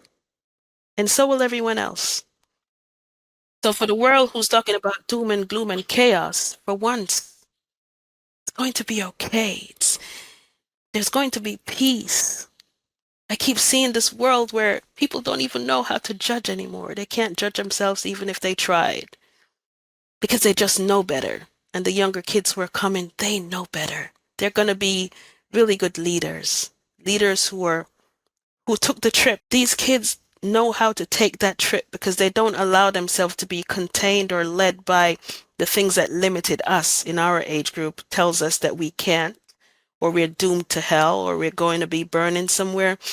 These kids come in just knowing that's just not right because they feel. We forgot how to feel. When somebody talks, we listen to respond in judgment. But when we start to learn to feel what somebody is saying, you can look at somebody that you never liked all your life and start to love them. And watch from a distance how much the fact that you're sending love to them, how much that person changes in front of your eyes. And try it. I tell anybody, try this. Somebody that you never got along with, that you probably despise, from a distance, just start sending them love. Don't say anything. And watch how powerful you are as a human being. How much that person starts to change in front of you, be nicer to themselves, because chances are you had a soul contract to be the one to give them love and not to judge them. Do you know what I mean? So, no scene is wasted. We're all here to do something special. I love that. Everything you're saying. You mentioned soul contracts. Can you tell me about what you've learned about them from the other side and from your guides? When you are light, when you are home, put it this way. I don't want to use the name school, but Earth was created to self-sustain and experience within the physicality. Your soul is not a body. Your soul is expressing itself in the aspect of a body and at the same time expressing itself so many other ways. But this physicality that we're in, there was a plan coming in. You plan your experience What do I want to learn as a soul when I get to this physical realm that gives me free will, that has all these tangible aspects of life, emotions, these things that I can experience that I won't experience as light, as love. These limitations, I have a choice to love or not to love. That's the biggest thing they showed me. The main thing of being in this physicality is these two things. How do you want to experience yourself as a physicality? Do you want to give love or do you want to withhold it? And every choice that you make in this world goes down to these two choices. So you choreograph, okay, I want to go to Earth. I want to go to Earth because it's an exciting place to go. You know, you're somewhere and you're hearing the story about this. Let's say you want to go to Peru, and every year you hear people talking about Peru. When souls come back, they're in rehab and they say, oh my gosh, I want to go back because I kept looking at this place. I want to go back. I wish I had done that in my life. And you at the soul level, this is what you want to experience. Now, a human being who's never heard about this, it's going to be a little bit tricky for you to contain it within the human mind. But just imagine that you are this extensive, infinite being and you chose to have an experience on this earth of pure, tangible love. But with challenges, with obstacle courses, with falling in love and getting your heart broken, with choosing whether you're going to be kind to somebody or not, with choosing whether you're going to treat your body as a temple or not. And there's no judgment from the other side because at the end of the day, when you go back, you get to watch the life you lived on replay. And you get to choose, I probably should have done better there because you realize now how it felt. But you also chose, you're an extensive being. You're a soul. So if you come into this physicality, remembering that you're a soul, it's going to be easy. You're going to be over it in a flash. That's why there's linearity here on this earth. There's no linearity on the other side. Because as a soul, you'd be done with it like this. But you wanted to come here to grow, to experience, to express yourself. And also the consciousness of life learns with every mistake you make that you call a mistake. So, okay, I want to go to this earth and I want to experience true love. I want to go to this earth and I want to experience something challenging this time. So I choose to go in a body where people are going to be judged. I want to go back to earth, you know what? And I want to go there because I want to change the trajectory of this disease. And you come back and you come back in a particular way, and that's exactly what you're coming here to do. It's just a place for you to express yourself. You choose exit points. Exit points meaning what we call death. You have to hear the story and you do near death. And people will say, you know what, this happened to me. I could have sworn I died. You probably did. But it was just an exit point that you chose. And the guides, there's a council. There's a council and everything that oversees everything that happens here. And there are many things that you can't pass. You can't, because you have to remember that certain things naturally aren't supposed to happen. And it's overseeing what to do. Okay, this is what you want to experience when you go to the earth plane. That's fine. Are you sure? It's going to be challenging. Of course, I want to go there as this or as that. I want to go there, with an ailment. And when you actually get here, you realize that you're not just soul. You're now in a physicality with limitations. So you feel the emotions from people. You feel their judgment, and it puts you into a cocoon. You don't know how to deal with it. Because you know you were something else, but you just don't know what it was.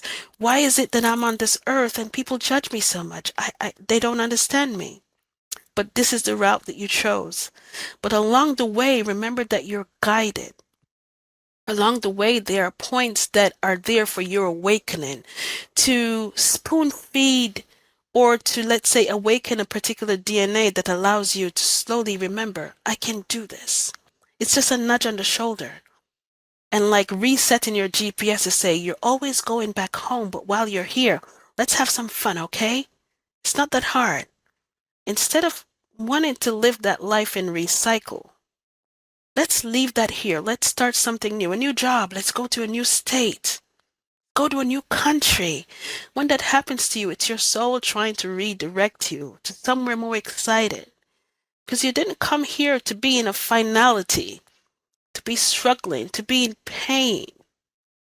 And the other thing people need to realize, remember, you're energetic. Many of the ailments, I've watched people with so many ailments, and when I look at them, it's not really the body breaking down. It's the hate that they hold inside of them, and the energy has nowhere to go. The shame and the trauma, and it's trapped inside. You're a physical being, but you have to remember that you're first energy. And if every time you are to speak your truth, you keep it in and you swallow, well, where's the body going to put it? It's going to put it somewhere because you're keeping it in. And this is why now the frequency, the energy, you'll notice people all of a sudden who would never speak are speaking up. It's almost as if their bodies are forcing them. It's time now, or you're going to exit earlier than you should. And hate and fear holds a very heavy frequency of darkness. It keeps you from seeing yourself for who you truly are. If you're so fearful within something, you never see that you can make it, that you can overcome because you're so fearful. And it's like a trick of the darkness to say, you know what, you must stay here. This is where you deserve to be. And this is why everything is happening so fast now for people to realize, oh my gosh, I don't need to settle anymore. And many will follow suit and start to become. And those who don't, those who decide not to, decide to stay this way, it's okay too. It's their soul journey. They're the ones who also supposed to teach us a message to say, you know what, I don't really want to be like that guy over there. And they have served their purpose. Just be a reflection to remind you this is what you don't want to become. So we have to learn no more judgment. Just remember that you're on your own journey of becoming you, who's also a reflection of him and her and they, in more words than one. During our conversation, Nekesha mentioned that she sometimes now gets predictions for world events, sometimes even natural disasters, but that these predictions come from a place of love. This was hard for me to understand, so when I asked further about it, something very unexpected and amazing happened. Nekesha channeled her guide, Archangel Raphael, and I was able to ask him more questions about this and our world in general. Well, first I'll ask about, I think, some of the predictions. Why, I'm still confused why they are here to kind of demonstrate love. Because honestly, if someone predicted a volcano is going to happen, I'd probably be afraid too. So how can we see these and feel love? You have the, okay. I want to answer this, but my guide wants to answer this. Will you allow, Lauren? Please, please.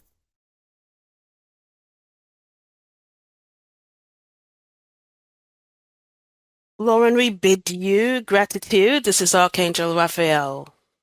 Thank you. Thank you. Hello. Thank you for holding space within this time-space continuum to share these messages to humankind of hope. And for your question, Lauren, we stepped forward within this channel because this is a fitting time for us to explain to you and to the collective exactly where you are on your soul path at this time. You called, we answered. And let me explain to you what is happening at this time.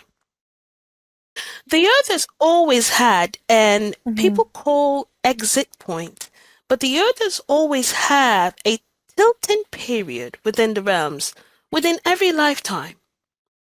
It does not happen because the earth, Gaia, chooses it to. It happens because you choose to. I want you to imagine, Lauren, that you have a building that has served a purpose for a very long time, beautiful and tangible. However, times are changing, and the structures of this building is no longer strong enough to withhold that which is to come. Not because the people who are there is not worth it, but because the people who are there have been asking questions, Lauren. Who am I? I believe that I deserve more. I do not believe that these structures, this belief system, these things suits us anymore. So within the questionings within Mhm. yourselves in the collective law, and what has happened is you sent for the awakening consciousness to be ushered upon this realm at this time. Will it be all in one, Lauren? No, it cannot be in one. The physicality of your brain construct could not handle everything at once. So you are being, we can say, spoon fed, let's say. The things that will happen within this earth Mhm. plane are mostly, say, magnetic. They cannot be helped, as Gaia also has to change her dress from the choices of humanity. Things that are happening must happen. However, consider this demolition team that's coming in. We are strategically placing within the structures, the beings within this earth sphere to ensure that as the walls tumble down, Lauren, they will be with as minimal as Mhm. possible, as you would call casualty. And the casualty is not the Yeah. human physicality, it is the awakening consciousness and your choice to choose what serves you best now. So as the earthquakes happen and the water comes and brings itself within places it's never been, as the sun starts to permeate, remember all these elements are also alive, Lauren. They are playing a part because you called. Every time the earth shifts, it reveals something, does it not? It reveals something spoon feeding you your remembrance of that which you are. Every time the water removes itself from a particular space, it also reveals something. A cure, a memory, a historical factor that is important for your soul's evolution. And as the magnetic fields become unstable, unbalanced because of that which is happening, it is your choice. Because this time, Lauren, we applaud you. You are doing it right. You will not annihilate this earth. This time, at the right time, you are asking the questions and you have decided that you will not hit rock bottom before you say enough is enough. So we are here. We have always been here. We've always protected you. And beyond the veil, these beautiful curtains, there's so much more that your mind could not possibly perceive that we have deflected from this beautiful Gaia, which is your mother. So what is to come?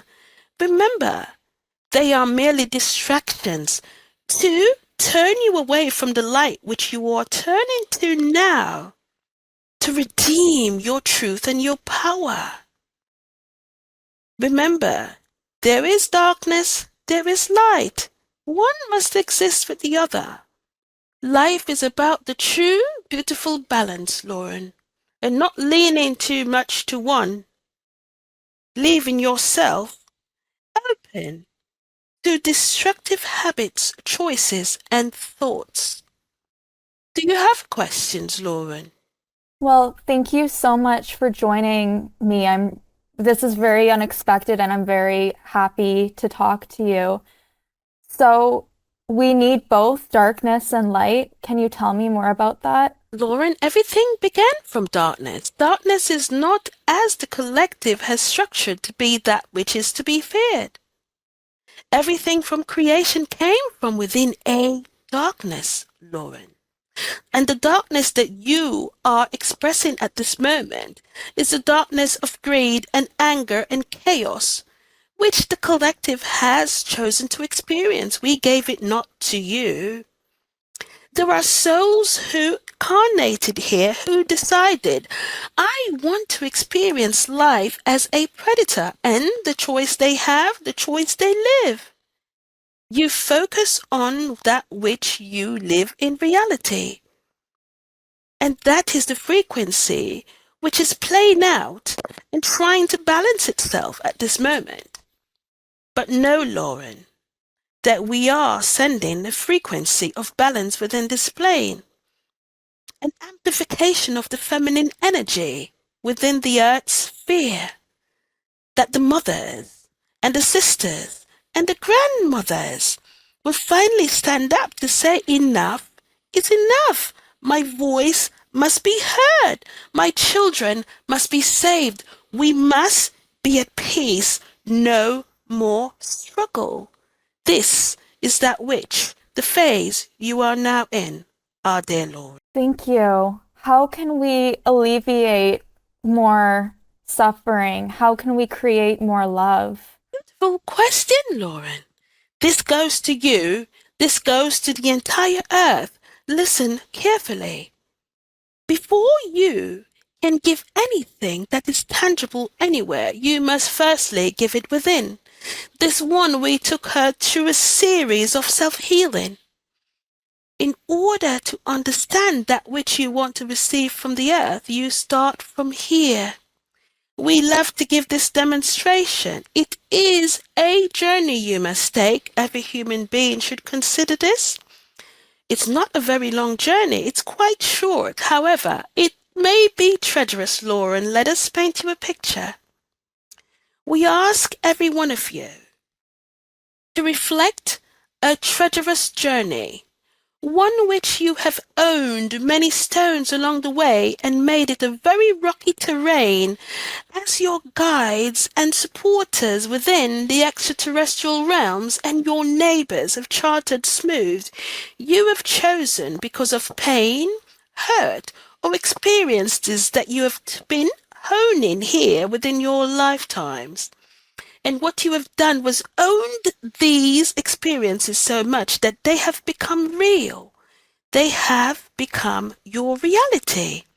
And we ask you, this moment, as you receive this transmission of love, to take this journey with us. It's 12 inches long, you see. You should find this very amusing. It's a journey that takes you from your thought system here all the way down to your heart. 12 inches, measure it yourselves. It's not very far. However, it takes many of you within the collective, your lifetimes and many incarnations to take this journey. We would like to impose upon you today to start this treacherous journey because it's not as hard as you think. It's very simple. It's accepting the experiences that you chose to have in this world as a 3-year-old, 7, 12, 13, 21. These experiences that you've owned so seriously and you've said all your life, that is my pain. Do you know that every thought that you have is so powerful that it becomes a relived reality? This pain that you've owned so much that the frequency will start to play and it takes you back to relive this pain every single waking second.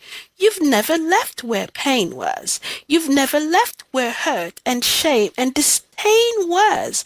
And we implore to you, it's because you live the majority of your human physicality here, within the water banks of your mind. That is only there to create a script for you to experience a school day, Lauren, only once. Take the test and graduate and move on. And as you do that, you will find yourself to this beautiful space, the heart that knows everything, that gives you all you have, that also teaches you everything that you could possibly need to know. And when you get there, Lauren, when you accept that these things that you've allowed to own you all your life really isn't yours to begin with, it's the constructs and the decision of somebody who created history, who wrote a story, who made a choice to inflict upon you something that's less than deserving. But do you realize that the moment that you still have breath, that you are an overcomer? that you are a rebel within this fear, that you chose to learn this lesson and break the curses of your ancestors, that you do not need to live the pain that your family lived eons ago because they lived it for you. You are to document it. You are to give homage to it. You are to respect it. However, it is time for you to rewrite your script, Lauren. You are living in a cycle of ancestral trauma and pain. And the only way you can move away from that, Lauren, is owning them. Pain, I accept you. I understand the relationship I had with you. However, I need you no more. I am ready to let you go. I am ready to love me because I am becoming the light of a universal love that I was created to be. Lauren, when you get to that space, you start to see the world in a different perspective. You will see the war going on in another country, Lauren, but not see the war. You will feel the stories of the children and the people within this war space who are praying for peace, Lauren, and you will send them energetically peace. You will give them strength, Lauren, to be the voice, to arise like a phoenix within these spaces, these pockets of wars within this world. You are all boots on the ground. But you cannot send love and frequency until you love you. How can you do it if you know not what it feels like? This is how you start. The real war that you're fighting within this planet is within you. This is why you accept what's going on. This is why you choose to take sides, amplifying the darkness to say more war, more war. Well, when you decide to diffuse the bombs going off within this realm in this space and choose to love you, this frequency is powerful enough to become lighthouses within this realm, so others who are fighting themselves also, who are abusing themselves with their thoughts and their words also, will understand no more. I deserve more, and I demand to be that change, starting with me. Do you understand, Lauren? Yes, you're saying that all goodness in the world and all change has to start with us first, and then it will impact That is others. correct, Lauren. You are all a part of one body. You're not separate. Human beings believe that they are separate, Lauren. Imagine the Mhm. world, the earth, is one body, Lauren. Within this body Mhm. are infinite cells. Every cell represents one human being within this body of the earth. Within your body, Lauren, if your cells start to deharmonize and not work together, what will happen to your body? Will it not malfunction? This is what is happening in the earth. You have chosen as cells to not play your part, loving you first, accepting the godness that is within you first, accepting that you deserve everything, accepting and understanding that Gaia is alive and sustains you, understanding that you are never without, you are never limited, you are abundantly provided on a earth plane that self-sustains you, Lauren. This body that you represent within this earth is a representation of your own body, Lauren. If everyone should think of your body, when something foreign is within the body, what does it do? The cells work together as much as they can to eradicate this darkness, eradicate this foreign agent. And when it cannot do it itself, what does it do, Lauren? It sends it into pockets of pimples, of lymph nodes, of atrocities within the body because it's sending a message to you to say, listen, I've done as much as I can. I need your assistance to get this out of our universe. The pockets of wars that are going on within the earth, Lauren. We wish to paint you this picture. This is what the earth, the body, is saying to you, the human being who represents the cell.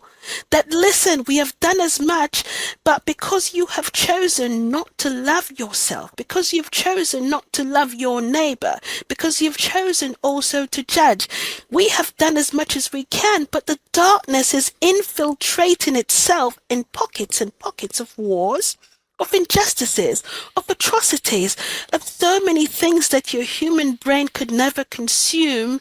This moment, if you should understand the pockets of darkness that you collectively as cells within this world have allowed to happen because you've become so outwardly searching for an identity, not realizing that you are all one of all and all of one. This war, this time that is happening now is happening because you called for it to happen. You are ready to stand together. The question is, will you allow yourselves to remember that this choice is yours to unlock with the key of love? Do you have questions, Lauren? No, I think that gave me a lot of clarity about my first question for you. And thank you so much. I really appreciate it. And I think I'm ready to talk to Nekesha again. We are complete. Love and light to you, Lauren. Thank you. Love and light to you.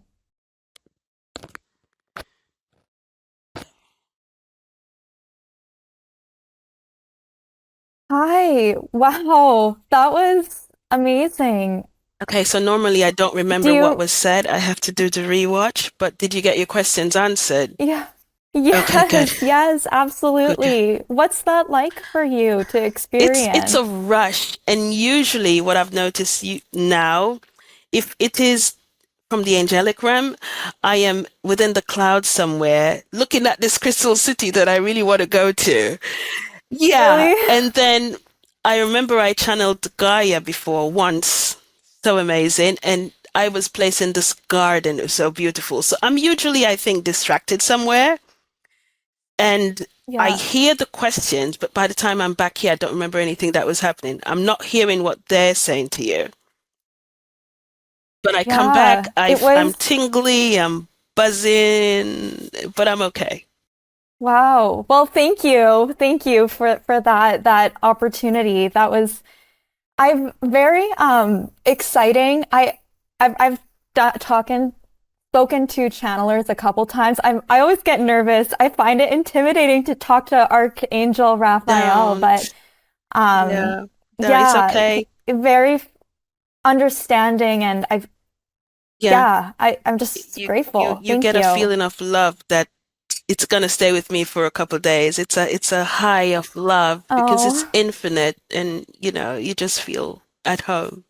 yeah. Can you tell me more about just your guides in general? Are they who you channel or um how does that work for Okay, you? so after my NDE, the first thing I started to do was channeled writing.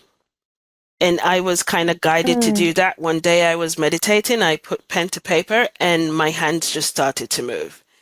And I freaked out and dropped the pen in the book, and I thought that was really weird. And after the first probably 3 weeks, the only thing I would write is "You are love, and we are with you." And it got really boring. I was like, "Is that all?" And I remember at one point I said, "Okay, give me the lottery numbers, like real Jamaican. Yeah, that's what I want to know." And then as soon as I started to put my ego into it, then messages started to come through. And I realized that my main guide was Archangel Raphael. However, I have so many other angelic beings around me. I have one guide, Osha, one guide, Lily, who just comes through, I think, for different reasons. I have one guide that took me through an illness that I had before. And I have another guide that I was prompted last year. I started to have dreams because I was sick. I didn't know I was sick. And it was a weird experience, but my guides showed me that I needed to go to the doctor for me to get an operation done, just like that. It was, so as I progress, I'm connected with them so much that I just know when the messages come in. But my main communicate as Archangel Raphael. But it's so cool now because now I'm also communicating with the Arcturian group, and sometimes the Palladians. It's like, I don't know what to call it. I've had dreams before just around this big table, and they're just different beings there. And it's always like they're having a meeting and they're watching Earth, which is kind of cool, right? And it's like I'm always invited there just to observe that they're observing, or for me to have a perspective of what's really happening. And so for me, I have this aspect of interdimensional beings and also the angelic realm, which is kind of cool. And as I said recently, I also had this connection with Gaia when I was having a meeting with some of my friends, and Gaia just came through, which was absolutely amazing. I believe that once you open yourself to what's holy and true, if it's something that's relevant, it will just come through. And I've learned now to just trust it, so it flows very easily. And the first year it happened to me, it was very egotistical for me because I thought I was very special. Like, oh my gosh, I know these things. But they strap me down really quickly to say, it's nothing egotistical. It has nothing to do with that. You're not here to try to convert anybody. You're just here to be this beacon of light because you're allowing it. But everybody channels. I came back painting art that I never did before. And they did it to teach me a lesson also, to say everybody channels, the artists, the ones who sings. That's why I could tell you that today, you're also channeling when you're going through and you choose what clips you want to keep and what you don't want to. It's coming from an ethereal realm. It's not just you. Because we have to remember that we're always being guided exactly where we need to be. I think my last question is, there's, I think, going to be a lot of people who want to hear more about your story or get in touch. How can they best do that? I have a YouTube channel in my name, Nekesha Burrell. I don't post a lot there, but I'm starting to do so now. And I'll add a link there. My guides are working through me now. The same self-healing that I did, I am putting it together now. Every single word for word that they brought me through for my self-healing, I'm creating it now in a meditative sort of way to help people who want it. And I'm going to try to do that within the next maybe 1 or 2 weeks, just to record it within my voice, try to bring the frequency through. And I'll have it for people who want it, who want to sit down and rediscover who they are. And this is my gift to the world. Follow the YouTube. I am on other channels, but YouTube is where I'm really talking about it now because I've kind of stepped out of the closet a big way. And just be loved. Just don't look at anybody as more than you. We're just aspects of who you are. And there's nobody who's special. You also channel. Every single day you have a beautiful thought. You're channeling a message from something ethereal. And we should try not to confine ourselves at all. Just love yourself for who you are. And believe me, it starts within your household. If you start to treat yourself different, it reciprocates to your children. And they start to notice that their mother loves themselves more. Your mother is looking in the mirror a minute more than she usually does. And they start to notice because it's the frequency that comes from it. And they also start to be kind to themselves also. And kind to others in their school, within the communities. It spreads like wildfire. And that's where it starts. The war that we're worried about across the lands, it really starts here. And taking that 12-inch journey from the mind that limits us with fear to the heart that tells us everything and reminds us that we're everything, everyone, everywhere also, because God flows through every breath that you take. And I think that's the most important message. Thank you so much. Thank you for sharing your story. I can't wait to continue to follow you and hear your message. And I'm just so appreciative. So thank you so much. Well, you know what? Thank you. Because without you and everyone else like you who's holding this space now for something that we would have been burned at the stakes for eons ago, you make it so easy for people to find truth and to feel into it. And I thank you on behalf of everyone else who feels as if they were probably crazy for a moment and finding a platform to just share love in the simplest way. So thanks. Thanks also. What's so interesting for me too is that I usually have a really bad memory. Like I can't remember what we had for dinner last night. But with my NDE story, I remember every single detail like it happened yesterday. And the only thing I can think of is that that has to be from God because my memory is terrible. But this story, every time I tell it, it's like I'm going back there on that same day to relive it again. It's always fresh for me. But it happened when I was 21 back in 1987. And how it started was my dad was in sales. He'd had a floor covering company and he won a sales contest one year. And part of what he won were these two mopeds, or what we would call scooters now. And we used to ride these things all over the neighborhood. Well, one day I was out riding and I had an accident and I slammed into a tree. Well, the way that I landed, I tore the tendons off my right hand and they needed to go in and surgically reattach them. I had never had surgery before. I had hardly ever spent any time in a hospital and I had no idea what to expect.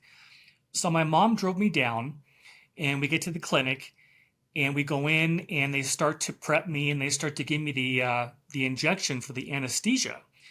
And something happened. I had a huge reaction, allergic reaction to the anesthesia, and it stopped my heart.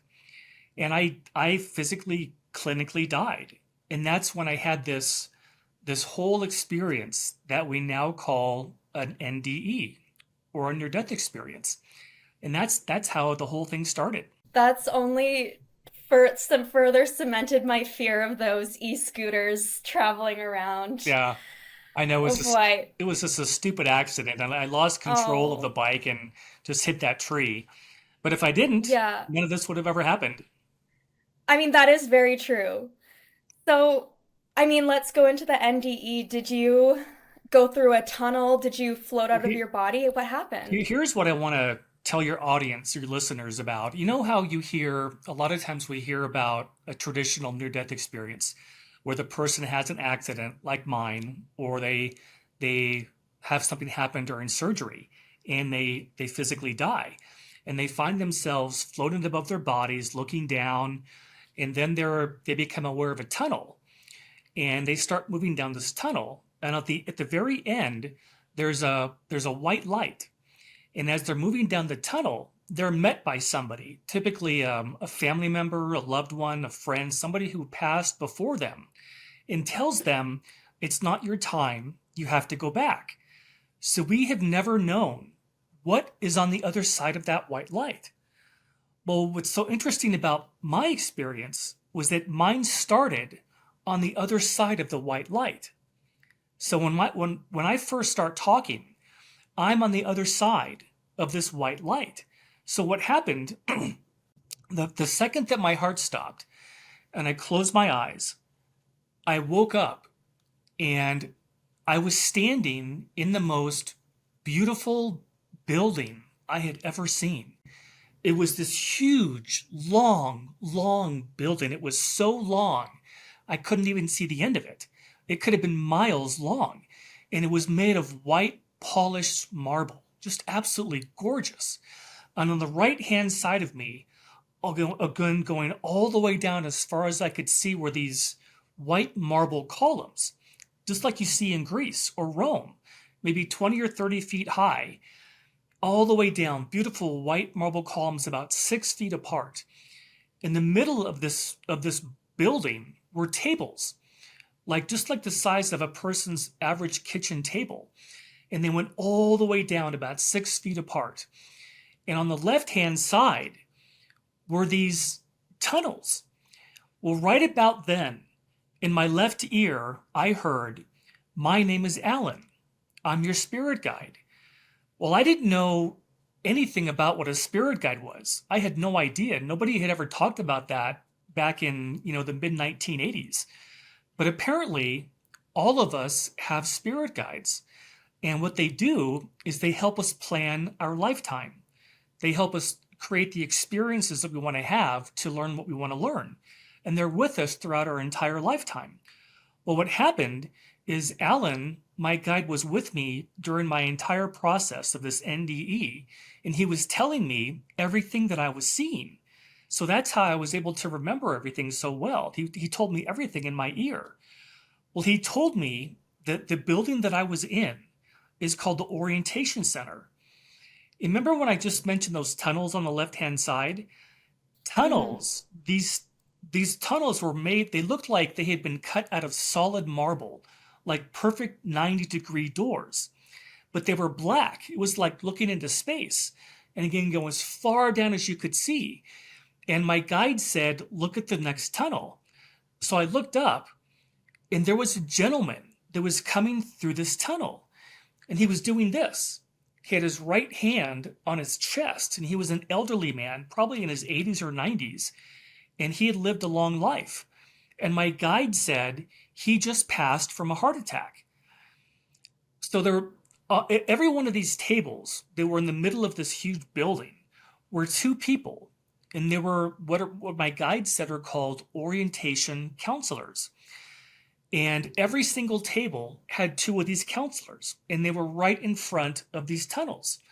So anytime somebody passes on Earth, they go through these tunnels, they go into the white light, and they end up in the orientation center.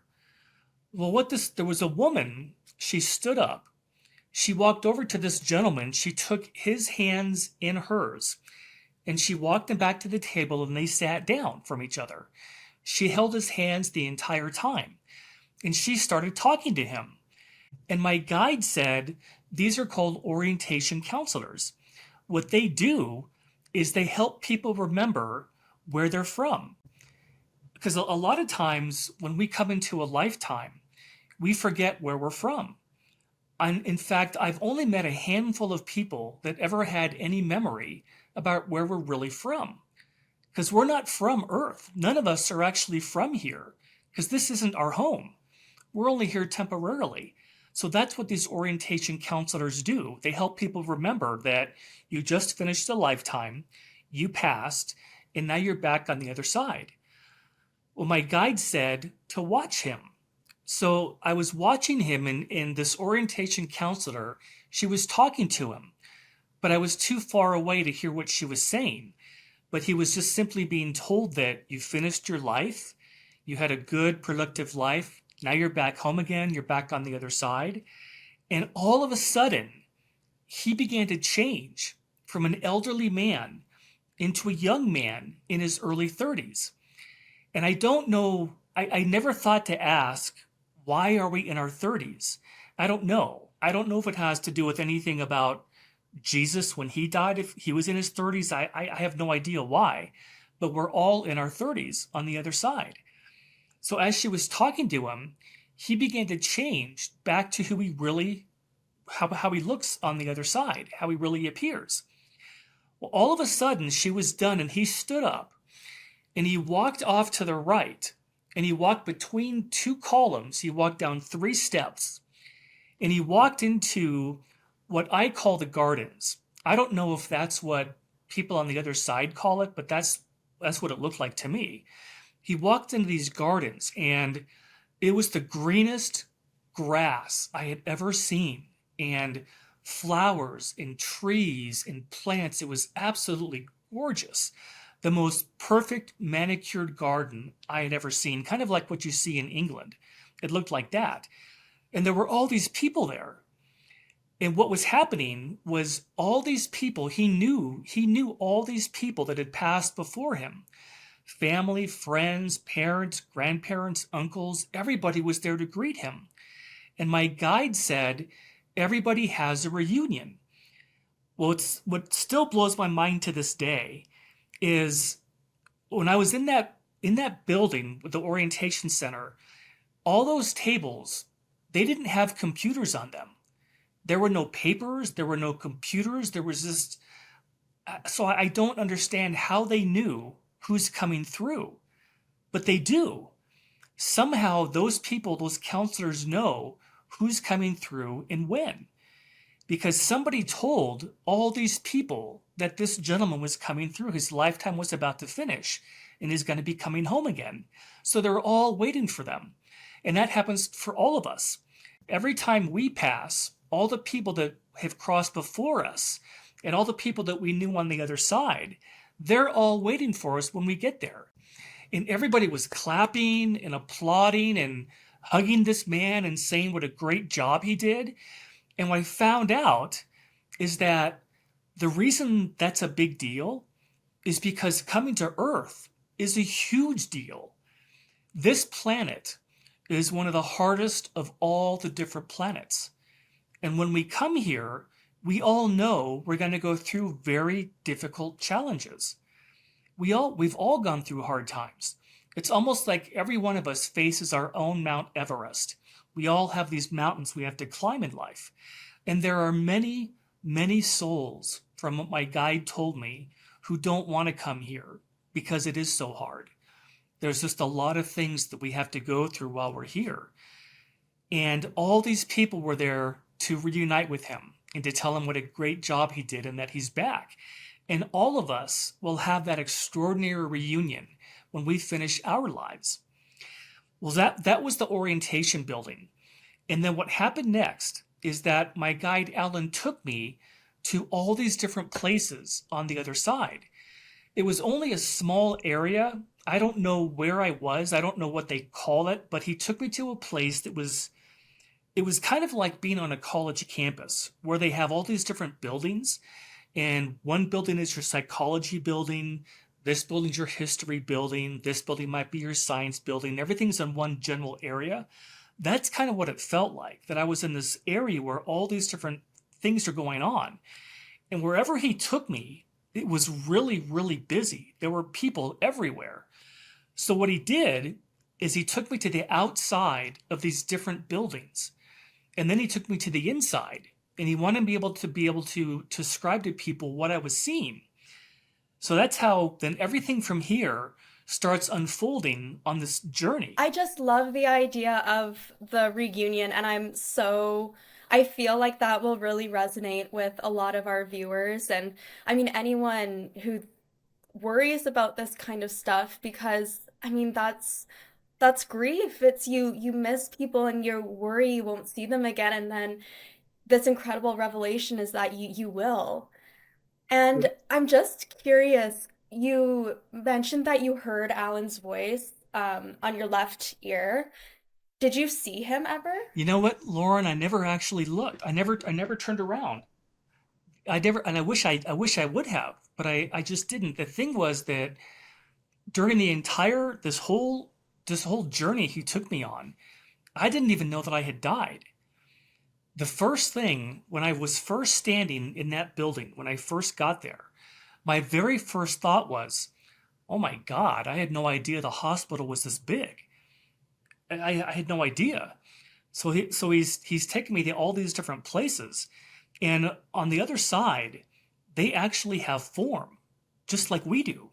There are buildings there. And the buildings that I saw, they're so large.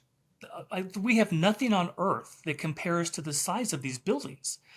So the first one he takes me to is this huge, long building. This again, kind of like a marble, beautiful building. It was all rectangular building with marble columns all along the outside. So he takes me to the inside, and he takes me to a room that is a round room. It was like a round theater. And on top of me, or on the ceiling, were all these movie screens. And there must have been like 15 or 20 of these, and they were all in a circle. And he said to me, my guide said, "This is the life review." And the second he said that, every one of these screens lit up. And what they were showing, it was like watching a movie of my life at a different time and a different age. Like one of them had me as a little child. One of them had me going to kindergarten for the first day. Another one had me playing soccer. All these different screens were playing parts of my life. And my guide said, we all have a life review. And the reason for that is we want to see if we accomplished what we came here to accomplish. Because none of us come here by accident. And I'll explain more of that in just a couple of minutes, but nobody here is an accident. Well, what's interesting about the life review is that as you're watching these different screens, you can feel how your behavior affected somebody else. And there was an incident that they were playing where there was a kid named Troy who was in our elementary school, and he had something wrong with his legs, and he had to walk with crutches. I think it was cerebral palsy or MS, something like that. And he fell one day in the playground. So I ran over to him, helped pick him up, helped him get his crutches back on. And I never thought anything about that. Like, it was just anybody would do that. It's no big deal. Well, when I was watching the life review, I could feel how that action made him feel. I was like, oh my gosh, I had no idea. So it shows you the good things that you did, so you know you had an impact with people's lives. But it also shows you anything you may have done that hurt somebody, because nobody gets away with anything in God's mind. So if you hurt somebody, you actually have to feel how your actions made them feel. And so the life review is the best teacher for the soul. Because if there's a soul who's not very well developed and hurts people, that soul has to feel how their actions made other people feel. And that's how they learn. And that's how they know to do better. And what's so interesting is that one of the primary reasons that we come to Earth in the first place is to learn. On the other side, we can still learn. There are libraries, there are all kinds of ways to learn everything. But it's all, what makes Earth different is that it's experiential learning. And it's almost like trying to describe to somebody what it's like to ride a bike for the first time. You can tell everybody what it's like, but until you do it, you don't really know what it's really all about.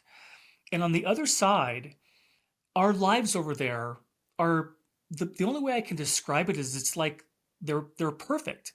There's nothing to work through over there. There's no hunger, there's no mental illness, there's no homelessness, there's no war, there's no disease, there's no aging, there's no death. It's a perfect world. So when people want to learn something, they come to a place like Earth, because one of the best ways that the soul learns is by going through something difficult. Like, even if you look at your own life, if you look back 10 years ago, you think, I would never want to go back to that version of me, because I've learned so much now to where I am now. And that's one of the primary reasons we come here, is to experience learning and to go through some of the tough things that we can't do on the other side. So that was the life review. So the next place he takes me to is another huge building with white marble columns on the outside. We go inside, and he takes me to a room that we would say nowadays looked like a regular movie theater. It was a long room with a big movie screen up front. And he said to me, I'm going to show you past lifetimes.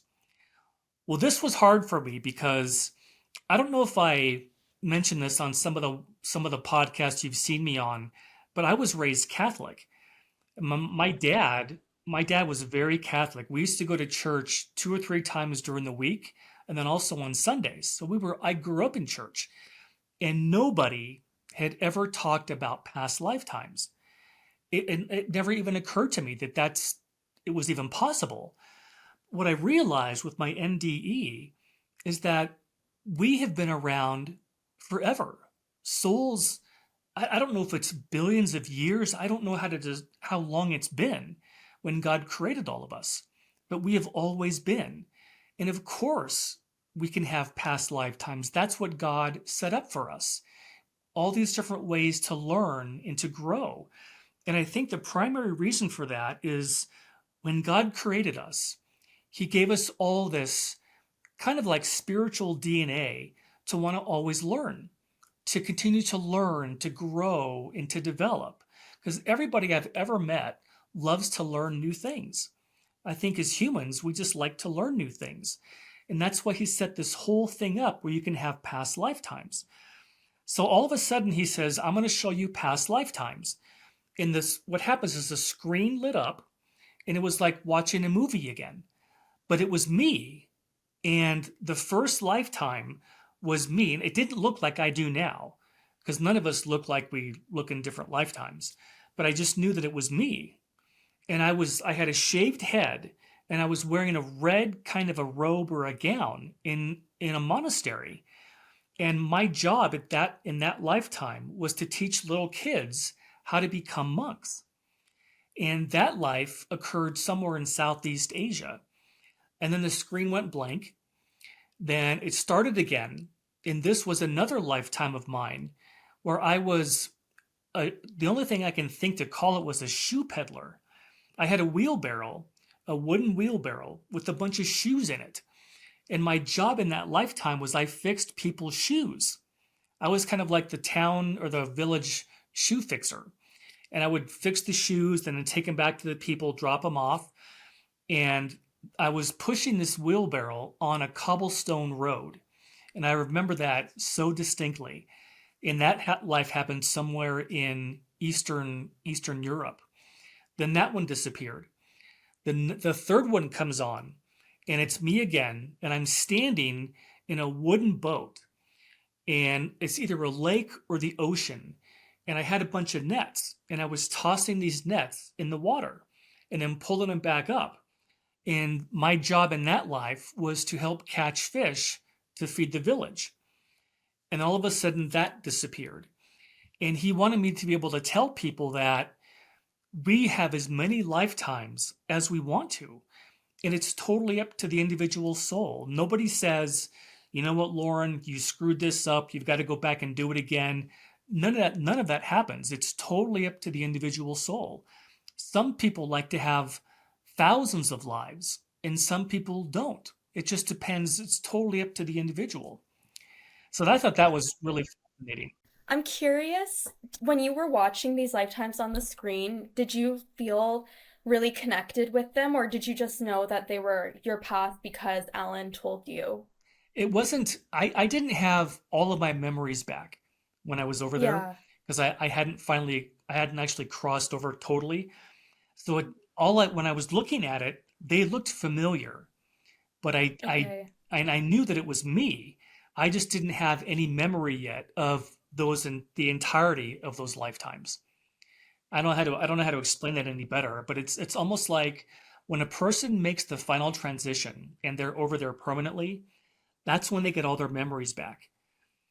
My memory wasn't, it was more like he's just showing me these different lifetimes so that I would know that we do have more lifetimes if we want them. And it's totally up to us. Everybody has the option to come into an earth life, or I'll mention in a little bit, there's all kinds of other worlds we can go to, and earth is only one of them. Does I'm that so curious about that. I I know. can't wait but yes, as you Yeah. mentioned, you'll get to Yeah, yeah. what happened next. The next building he took me to was this beautiful, I mean, all of these buildings were just beautiful, but this one was gorgeous. It was a big circular building, a huge circle with marble columns all around the outside of it. And it had a big dome on it. There's a building in Rome. I forget what it's called, but it looks like the building that I saw, but just bigger. And it's got this big, huge dome on it. And apparently, and I don't know why this is true, but anytime that we want to plan a lifetime, we go to this building to plan our lives. So we go on the inside, and my guide walks me up to a table. Again, it's a marble, white, gorgeous table. And there was a scroll on this table. Have you ever seen those like Egyptian papyrus scrolls? They're kind of brown Yes. coloring. That's what this looked like. It had a Mm. blue ribbon around it. And he told me everybody plans their lifetimes. What that means is that none of our lives are accidents.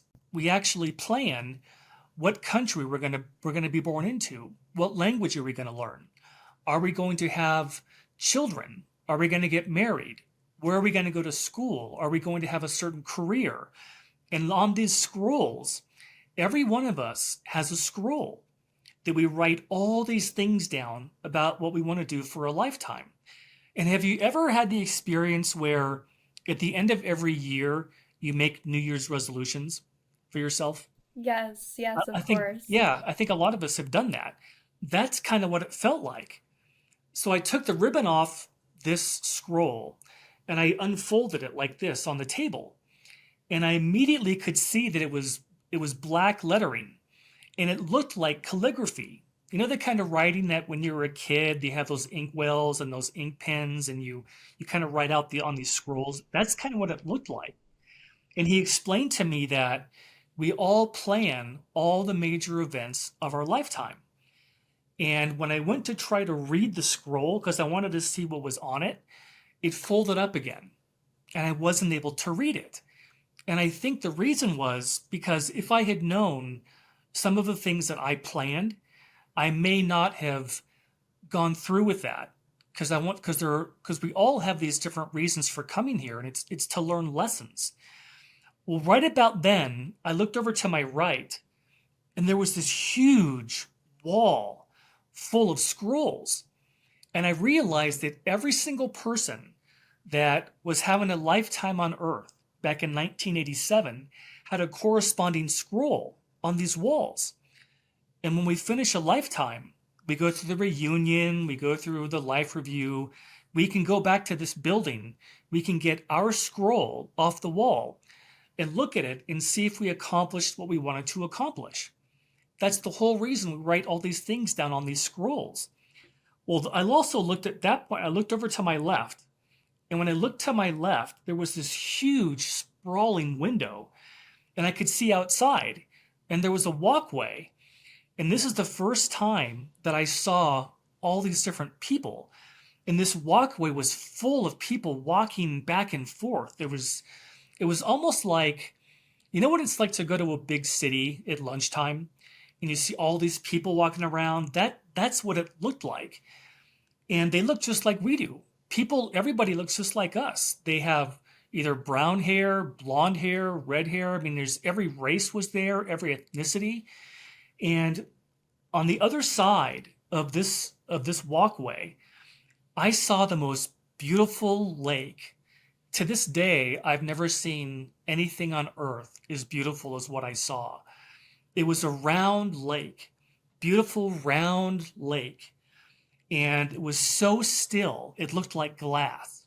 And I could see the bottom of the lake. It was that clear. And all around the whole circumference of this lake were these weeping willow trees. Have you ever seen weeping willow trees?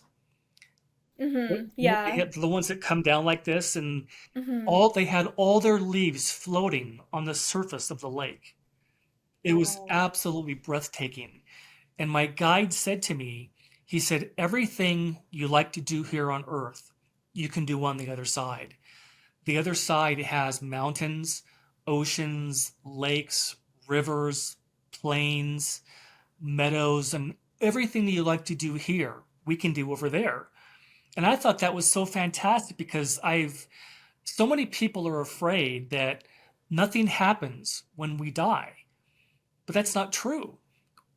What's so interesting about life on Earth is that when you get back to the other side, it feels like you just left because they don't have the same type of experience with time that we do. On the other side, when a person plans their life, it makes it feel like they're going to be gone for 3 or 4 months. But when we get here, we might be here for 70, 80, 90 years. And it feels like a really long time. But when you get back, it doesn't feel like that. So that was the part about oh, I forgot. I want to tell you something too. This is something that really blew my mind. You've probably heard the term soulmates, right? Yes, Yeah, of I'm sure. course. Yeah, I'm sure a lot of people have heard that. Well, I had never heard that term back in 1987. So when I'm in that big round dome building, Alan, my guide, takes me to an area where all I can think of is it was like a huge library, this gigantic library, and all these books were on bookshelves, but they were all the same. They looked like Encyclopedia Britannicas. They were all kind of purplish, kind of purple color or maroon.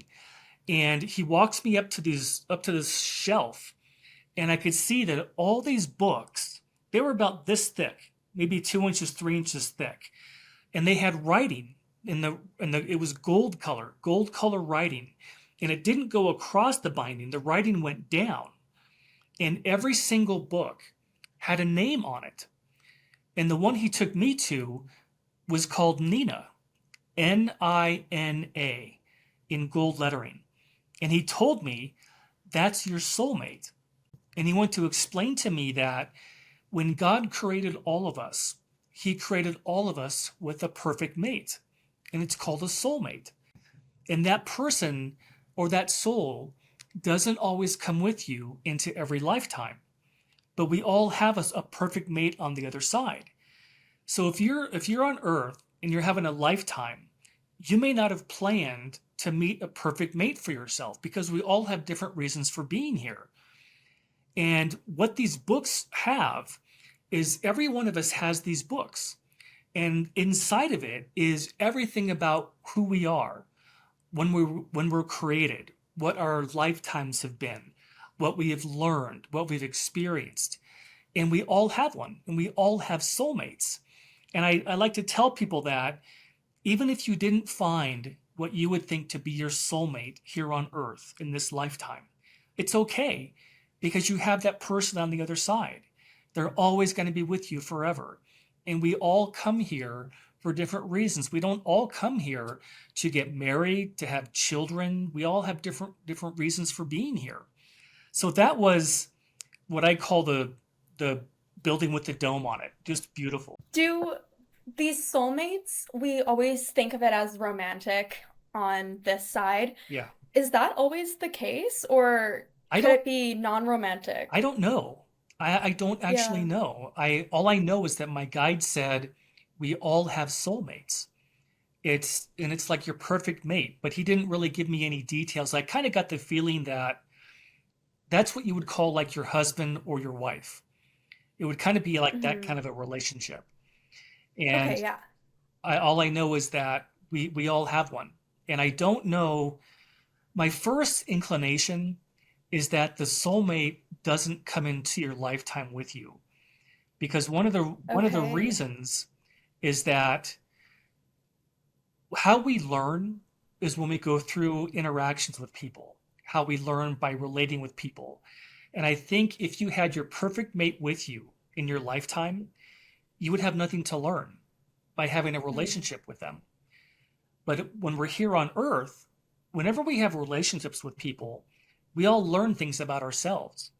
We learn, we grow, we develop, we experience. So I know it's possible that a soulmate can come into a lifetime with us. I just don't know if they do. That's the part I don't know. And I wish I could have asked that. I just didn't even think to ask. Next time you'll have to go in with a list of questions. Exactly. Wait, hold up, guys. I got a list of questions here. Yeah. Okay. This next part, I think, is my all-time favorite experience that I had there. So he takes me to another building, and this one wasn't marble. It wasn't white. It looked like a huge sports stadium, this huge, long sports stadium kind of building. So he takes me to the inside, and inside are all these empty chairs. There must have been thousands of these seats. And I remember that every single light was on. It was really bright inside this building. And when I looked up at the ceiling, it was a round ceiling. And do you remember when you were a kid, when you went on field trips and they took you to a planetarium? That's where I was. I was on the other side in a planetarium building. And there was a gentleman behind me. And one thing that I wish I would have turned around to look at him, but I didn't. Just like with my guide, I never went to look at him. But my guide said on the other side, everybody has kind of like jobs or vocations that they have. And it's not because they have to make money to pay bills like we do here. But on the other side, people just do what they love to do. Like the people in the orientation center, they were orientation counselors. That's what they love, and that's what they do. Well, the gentleman behind me, he knew everything about astronomy. He knew about galaxies and stars and planets. And he said to me, Let's begin. All of a sudden, all the lights went off and it was pitch black. And I sat down and he said to me, when you look at the stars, this is what you see. And what he was referring to is everybody on Earth at our level of knowledge and development. This is what we see when we look at the stars. And he started showing me our solar system. First our sun, then Mercury, Mars, Venus, Earth, Jupiter, Saturn, all of our solar system, all of our planets that we knew about. And then it disappeared. And then he said, when we look at the stars, this is what we see. And all of a sudden, he started showing me planet after planet after planet. First, there were dozens, then hundreds, then thousands and millions of planets. And he said, there is far more life in the universe than you could possibly know. And I think there were two reasons why my guide took me here to this planetarium, was to tell people that life on Earth is not the only planet with life on it. There are virtually billions of other planets. And then the second reason is that he wanted me to tell people that Earth is not the only planet that we can have lifetimes on. There are virtually unlimited. I don't know, does your audience like astronomy? Do you know? I'm not sure exactly, but we have a lot of people who are just very knowledgeable about any sort of science or history, so I Okay, would not good. be surprised. Okay, fantastic. Then I want to mention something to you. I have always been a fan of astronomy. Even when I was a kid, I remember I would come home from school and I would watch reruns of the original Star Trek with Captain Kirk. I'd always believed that there has to be other planets. This can't just be the only one. So I got really interested in studying astronomy. And just for the sake of your listeners, so they can understand how many planets are really out there, we live in the Milky Way. That's our galaxy. They estimate that just the Milky Way alone has 100 billion planets in it and 400 billion stars. That's just our galaxy. And something I like to kind of share with people to let them kind of know how large these distances are. The astronomers measure distance in space by how far light travels in a year. Because light, the speed of light, that's the fastest speed that we know, humanity knows about, 186,000 miles a second. Well, if we had a spaceship that could travel at the speed of light, and we took that ship on one end of our galaxy and let it go at the speed of light to get to the other end of our galaxy, it would take 99,000 years to get there. That's just our galaxy. And I was also reading something recently about our nearest neighbor. Our nearest neighbor is the Andromeda Galaxy. The Andromeda Galaxy is so far away that it would take 2.5 million light years just to get there. 2.5 million years at the speed of light to get to our nearest neighbor. And they estimate that every galaxy has 100 billion planets. And they think that there are 2 trillion galaxies in the universe. So can you imagine how many planets have to be out there? And one of the quotes that I just love the most is from Carl Sagan. You may not have heard of him. He was an astronomer, and he was the first to say that there are more planets in the universe than there are grains of sand on planet Earth. And that just is like, oh my gosh, I can't even imagine what that's like. So that was my favorite part, I think, of my NDE. That's totally mind-blowing. And are you saying that some of those planets we can have lifetimes on Yes, too? absolutely. Absolutely. I think it's unlimited in terms of how many planets we can have lifetimes on. And that's something that God did. He created all these different worlds that we can have lifetimes on. So we can spend eternity learning and growing and developing in all these different ways. And one thing that people have always asked me, could you see, when you were looking at these planets on the ceiling, could you see any civilizations? And I couldn't, because the point of view that I was at looked like looking at these planets from orbit. I was too high to look down and see if there was any civilizations there. But I just knew that these planets had life forms, very similar to ours. They all have their own evolutionary scheme. They all have their own development. There are some planets who are far more advanced than us, and there are other planets that are less advanced, that don't have as much technology. And all the different levels of advancement are all over the galaxies, all over the universe. And I thought it was absolutely fascinating. Can you imagine how many worlds are out there that we can have lifetimes on? It's absolutely, it's unlimited. And I think to myself, when I feel like I'm stuck here on Earth, and I want to know so much more about all these different things, and we might not get a chance to learn that until we, in fact, cross over. That's kind of frustrating. I mean, you didn't have the opportunity to speak to anyone from any of these other planets, did you? No, I didn't. In fact, Wow. I'll tell you Yeah. something. In a little bit, I'll tell you something where I had an opportunity to talk to somebody, and I totally blew it. But What happened? I'll tell you that in a second. Okay, Uh, okay. so here's the next thing he took me to. This is also a really fun thing for me, because I know that a lot of your listeners probably like history, and I like history too. So my guide takes me to another building, and it's one of these buildings that is so large I couldn't see the end of it. But it didn't have columns on the outside or on the sides. It had the marble columns in front. And I don't know if you've ever seen the United States Supreme Court building in Washington, D.C. It looked just like that. Had all these steps going up to the front and all these columns out front of it. So we go to the inside, and it's inside is this huge, gigantic library, maybe 20 or 30 feet high bookshelves with all these books as far as you could see.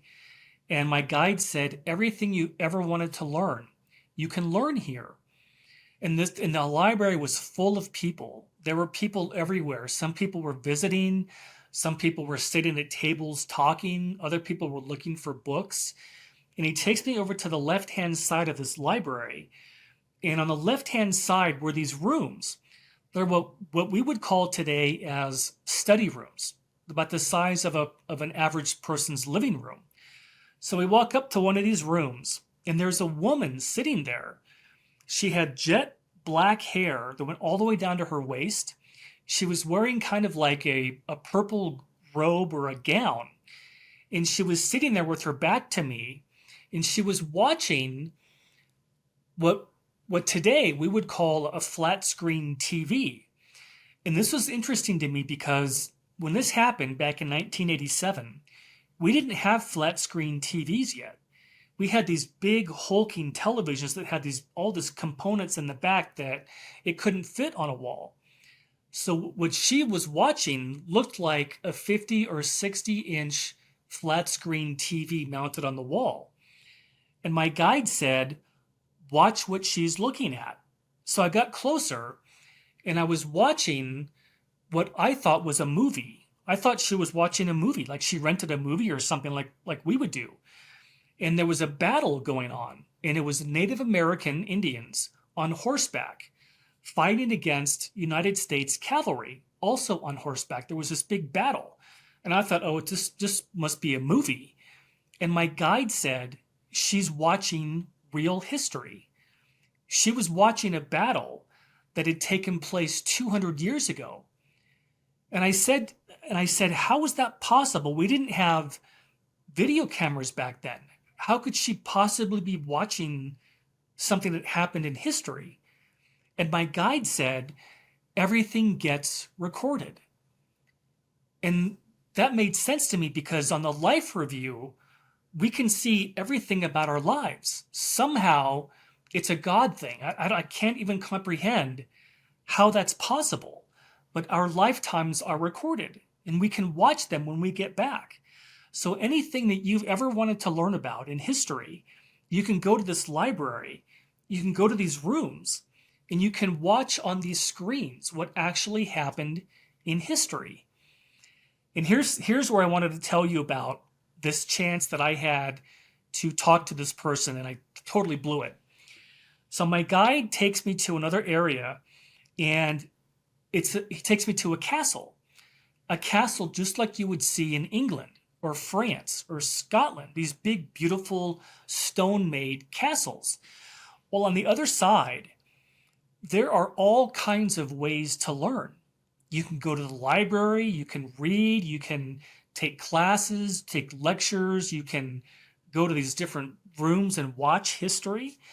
But on the other side, you can actually go to these areas where these buildings were to see what people lived in during that particular time of Earth's history.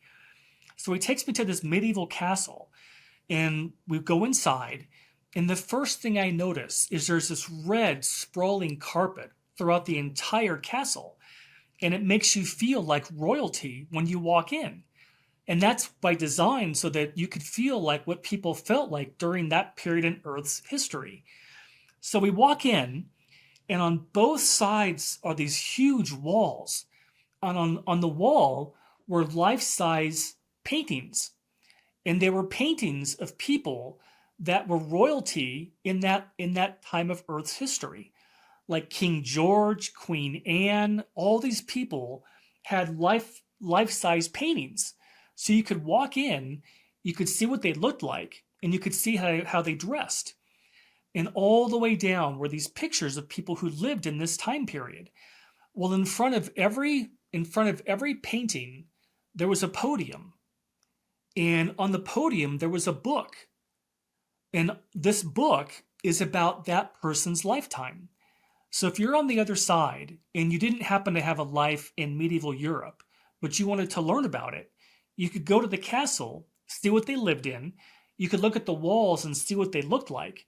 And you could also read about them in this book. Well, right about then, I looked over to my right, and there was a stairwell. You know how castles back then had those round stairwells? There was a woman walking down this stairwell. So I'm standing there, and I'm looking at her. She's looking at me, and like, oh my gosh, she's walking up to me. So she walked up to me, and she stood right in front of me, and she said, "Is there anything I can help you find?" And Lauren, I said the stupidest thing I could ever say. I said to her, "No thanks, I'm just looking." No! Yeah, that's what I said. Just like you're walking through a gift shop Exactly, or like I'm something. trying to buy shoes or something. I could have asked her, "Who are you? Where am I? I thought I was supposed to be having surgery. What's going on?" And my guide told me on the other side, what she loves to do is study history of medieval Europe. So you could come to the castle and you could ask her any questions you have about that particular period of Earth's history. She's like what we would call a professor on Earth. That's what she does on the other side. She loves history. So here's the very last part now of my NDE. So we leave the castle, and Alan takes me to a meadow. It was the most beautiful meadow I have ever seen. It was a perfect day. The sky was blue. The meadow was green, rolling hills. And then he left. And I thought I was standing there by myself. So I turned around to look at the rest of the meadow, and there was a gentleman standing in front of me. He had a white robe on. He had a golden sash, like a belt around his waist, and he had sandals that were gold colored that laced up his calves. And I knew that this was the entity that we knew as Jesus. And when I looked at his face, he was different than everybody else I saw. Everybody else looks just like you and I. Everyone has their own look, their own personality, just like we do here on Earth. But when I looked at his face, there was so much light that was coming out of him, I couldn't see his features. And I just knew this is who we call as Jesus. And he spoke to me. And he said, you must tell them there is no death. And the very second he said that, when he was done, it was like, boom, I was right back in that operating room. That's the last thing that anybody said to me. You must tell them there is no death. So all these years, I have just tried to share my story with as many people as I can share it with, because it's given me so much hope to know that nobody ever really dies. We just go to a different place. And one of the things that I learned the most, that had the biggest impact on me, is helping people overcome the fear of dying, because that is humanity's number one fear. And my whole message is to tell people that your last day is going to be your happiest day, because that's the day you go home. So I'm trying to change people's attitude about death, to not be afraid of dying, because that's how we get back home again. And that was my whole experience. Thank you so much for sharing all that and for that message. I love it. So simple, but so powerful. You must tell them that there is no death. Yeah. I absolutely love that. I have a few questions if you Oh, still sure. have a bit of Yeah, yeah. time. I have Yeah. all the time you need. Okay, that's amazing. I'm very curious about, I mean, when you saw Jesus, a lot of people I've spoken to have talked about feeling like an overwhelming sense of love when he's approached them. Did you feel any of that too? Oh, yeah. Well, the one thing I felt was there is no sense of judgment that comes from him or anybody else on the other side. And that's when I learned something too, that there is no hell. God never created a hell. And that was important to me, because being raised Catholic, that was always a fear. If you don't live your life right, you're going to be sent to hell. But that wasn't invented by God. That was invented by humanity. Humanity invented religion. And what I felt from this entity, this being that we call Jesus, it was like he absolutely understands what we all go through while we're here. He knows the different hardships we experience. We have to lose people, we have relationships that end, we have all these different things happen to us in life, and he totally understood that. And what I felt from him was that they don't care what kind of religion we follow. It doesn't matter to them, as long as whatever we follow brings us closer to God. I didn't get the experience that on the other side there are Christians, there are Muslims, there are Hindus. I didn't get that impression at all. It was more like this feeling of just overwhelming spirituality, of kindness, of love, of compassion, and non judgment. So, yeah, what I felt from him was just absolute, this feeling of compassion and absolute understanding for what we all go through while we're here. That's absolutely amazing. And just so uniting. So I uniting. know, isn't it though? I can't wait to get back. Yeah, you've spoken about God and the people from your experience referenced God. While you were there, did you get any deeper understanding about who or what God is? Not really. What I can tell you though is, on the other side, when we're back there, we can feel God. And it is the most extraordinary feeling I've ever felt. Because when you come to Earth, it feels like when we get here that we're in a battle and we're in a foxhole without a radio. We feel cut off. But on the other side, when you're there, you can feel how much God loves and cherishes every single one of us. It's the most extraordinary feeling. In fact, when I got back and realized what had happened, because I did not understand, how was I supposed to live the rest of my life here, knowing what it's like over there? This feeling of absolute joy and peace and love, and I just couldn't figure out how was I supposed to do it. Well, and I went back and I thought about what Jesus told me. And he didn't say, you know what, John, when it's convenient for you, when you have time, when it's not when it's not a problem, would you mind sharing this, what we showed you? It wasn't like that. He said, you must tell them there is no death. So I just got in my head that, okay, the other side just told me what I'm supposed to do with my life. And I have to do what they say because I don't want to get in trouble. I don't think you can hide from Jesus on the other side. Yeah, I suppose that does help. You were given a mission, but yeah, you're definitely not the first person to tell me about how difficult it is to come back. Yeah, it is. It's hard. Did you get any insight about what happens to animals on the other side? Animals actually make the transition just like we do. In fact, when I was over there, I saw two cats that I had growing up when I was a child, and they have souls just like we do. All of our animals, all the animals that we've ever loved, horses, dogs, cats, whatever animals you loved, they also make the transition. So when you get there to that, when you get the in the orientation center, and then you go to the reunion, all your animals are there also. They're all waiting for you. And I thought that was extraordinary because I know a lot of us, our whole lives, we've always had animals, and they make the transition too. They have souls just like we do.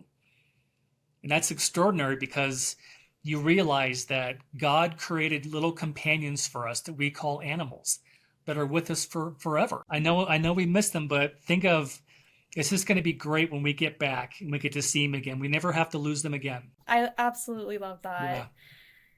Do you wonder if they have like lifetimes and if they reincarnate like we I do? don't know. I don't know if they do. I've always wondered that myself. I thought, well, would our animals come back with us?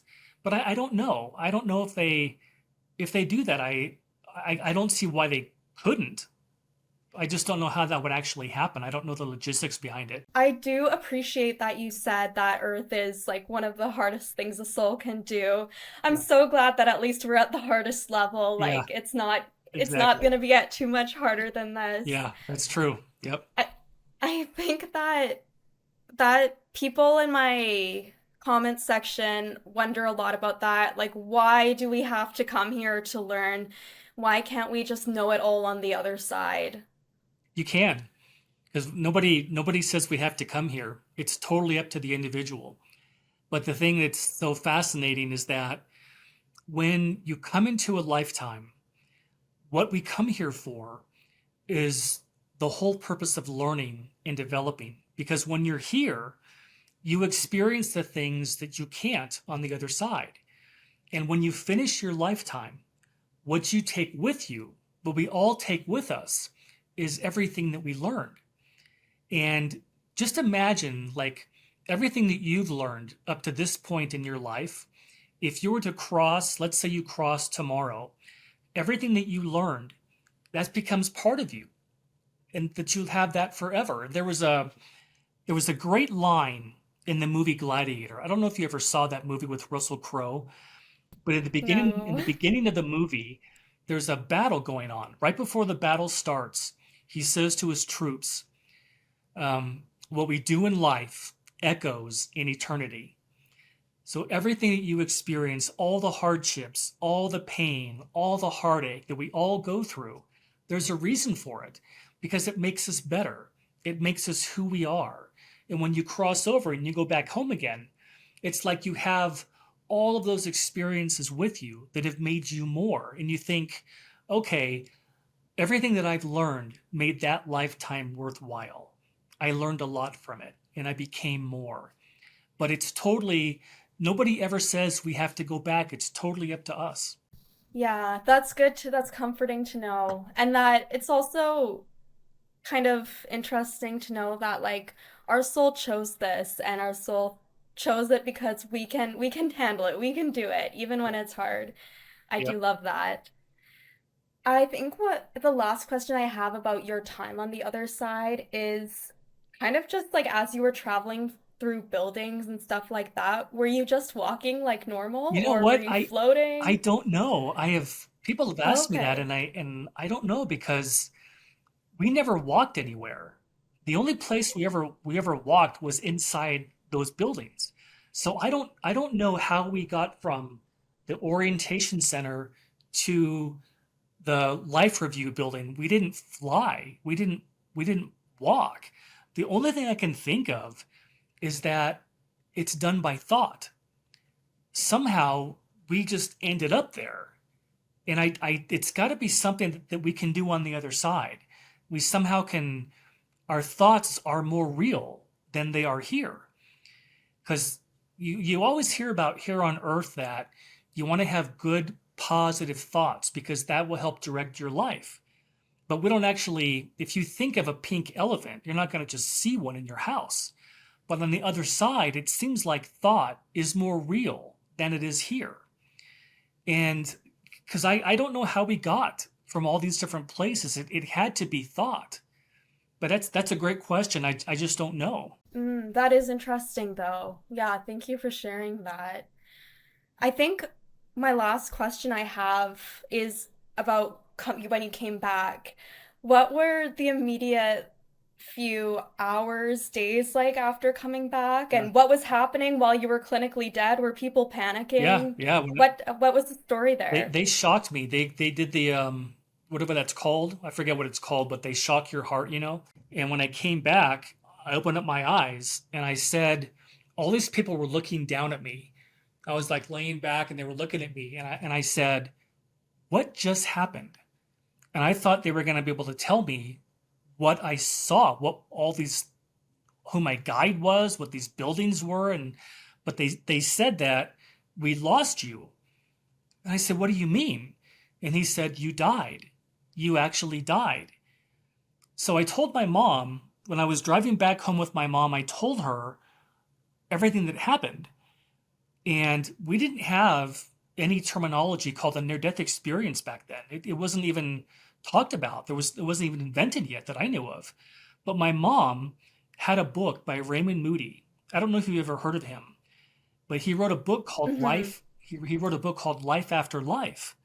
And it was the first book. That book came out in 1975. And it was the first book of its kind that talked about what happens when we die. And I read that book that very day, and I realized, oh my gosh, I was what we call heaven, because it wasn't called the other side yet. They just called it, what we need to call it was heaven or the afterlife. That's where I was. And when I realized what what had actually happened, that's when I went into that horribly dark depression for about 2 months, because I just did not understand how was I supposed to live here, knowing what I know, what our real life is like, because that's home. This isn't home for any of us, because none of us are from here. We're just here temporarily. And I just could not understand how was I supposed to live walking with one leg here on earth and the other leg on the other side. And then that's when I realized that the experience had given me so much hope that I needed to share that with other people, because the biggest fear of humanity is the fear of dying. And I wanted to make sure that I could help people remember where they're from and not to be afraid of dying. Because the whole process of the actual process of dying, it's like taking off a jacket or stepping out of your car. That's what it feels like. And then before you know it, you're back on the other side again. And all those people are there to greet you. And what's so fantastic about it is that you can go hiking, you can swim, you can take classes, you can take lectures, you can go listen to music, all the things that you love to do, you can do over there. And while we're here, we think everything is so important that we have to have all this status and money and things and possessions, and that's what determines a person's success. But it's not. God doesn't ask anybody when they cross, how much money did you make? That doesn't even matter. What really matters are two things, I think, is you came here to learn, so your own development. And the second thing is to help.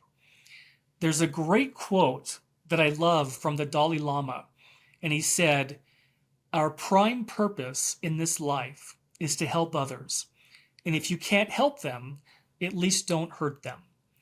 And I think if we could all do that in our lifetimes, we could make Earth a paradise also. That's beautiful. Thank you so much for sharing your story and for, I mean, all the messages of hope. I'm so glad that you are really fulfilling that message of telling people that there is no death. Before we go, is there any place that people are able to connect with you Oh yeah, or let me tell you. Mhm. I love to talk to anybody who wants to write me is more than welcome to. They can reach me on my email. It's John J. Davis 65 at iCloud.com. And they can also go to my website. And I had a friend of mine use a bunch of AI technology, and she was able to create a lot of the things that I saw over there. So my website actually Really? has what I saw, what the buildings looked like, and orientation center, and there's just some things that they can actually visually see what I saw. And my website is johnjdavisnde.com. I can't And wait to look at that. it's really interesting. Well, I love it too. yeah. Okay, well, thank you so much, John, for your time and for talking to me. And again, your message of hope, I so appreciate it. Well, thank you so much for inviting me on your show. I had a great time, Lauren. Great to meet you, and I think you're doing fantastic work, so keep it up. Thank you so much for watching this video on T&H Afterlife. I really appreciate all of our amazing viewers and all the incredible comments that are left on our videos. If you like this video, here's another one that you might like to watch. And if you haven't already, please make sure to subscribe to T&H Afterlife. Thank you.